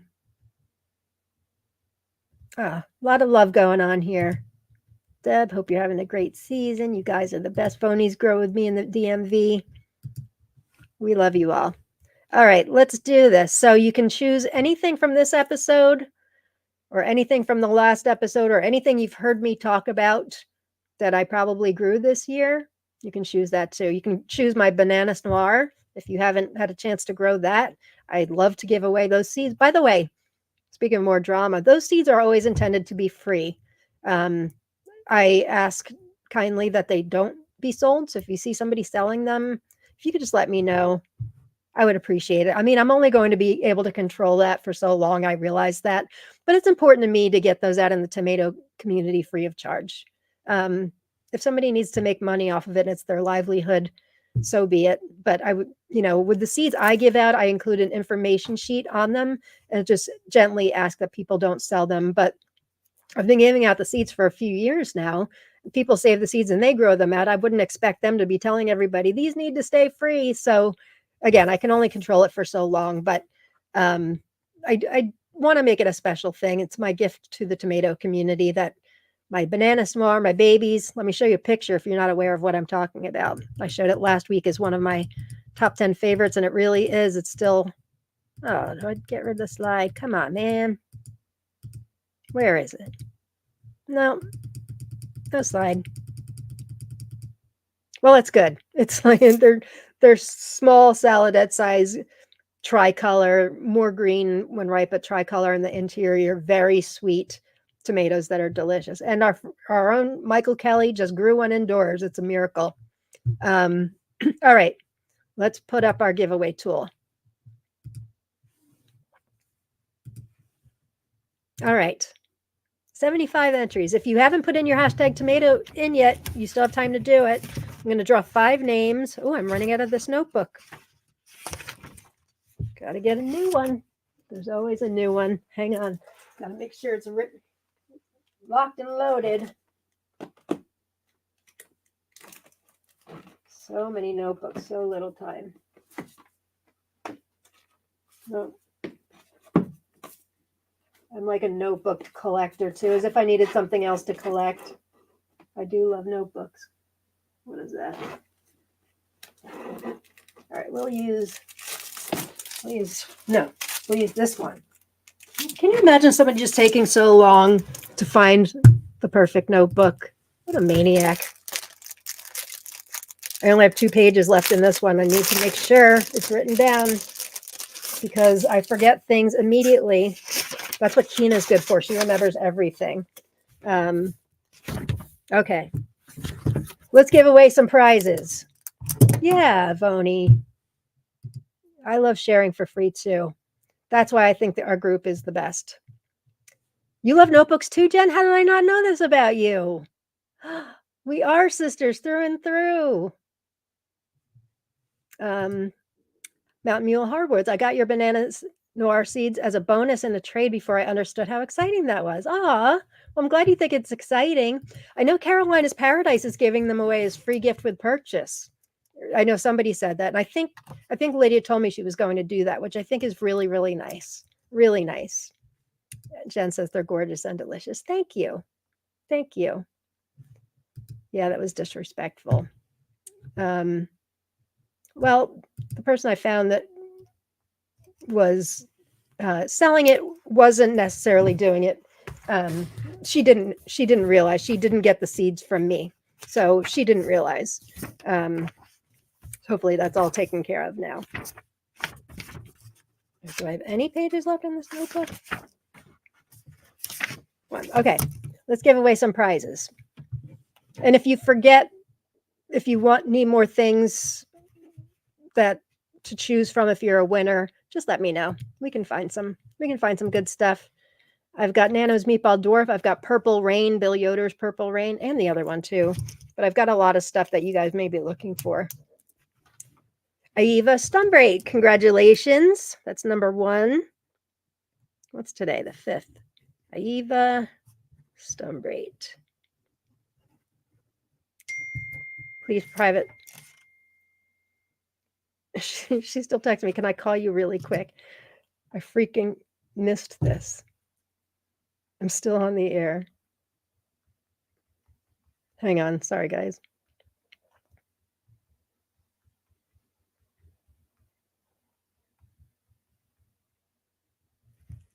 Okay. Hopefully everything's okay. All right, number 2. Unless you want to be on the air. Brianna, congrats.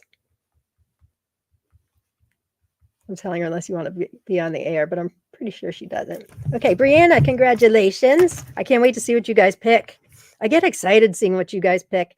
And to be honest with you, I never give away just one pack, so it's really just best to pick like 2 or 3 because I just have a hard time putting one variety using for one stamp. You guys feel that way too? Just seems like a waste. May as well. She said, I do not. I didn't think so. We're best friends from college going way back. Okay. I got Brianna. Yes. Okay. This is number 3.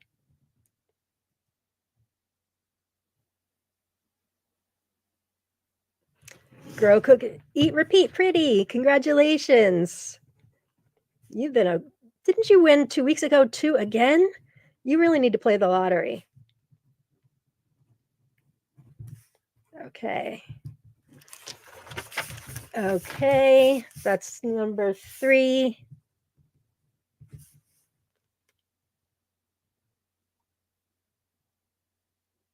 Heidi Smithson, congratulations, Heidi. And last one. You know, even though we've been on for 2.5 hours or whatever, I'm really kind of bummed it's ending. But glad that Jen and I will be back tomorrow night. We'll just carry on the conversation, Jen and I, tomorrow. Think of some good questions for us, you guys. Bourbon White Buffalo Farm, congratulations. Woohoo! You guys are big winners this week. It might be a good opportunity to choose some of those seeds that you can't buy anywhere that I've been talking about, or choose whatever you want. Even if it's not anything I've been talking about, you can choose whatever you want that I have. Thanks, you guys. This has been a lot of fun as always. Love talking with all of you.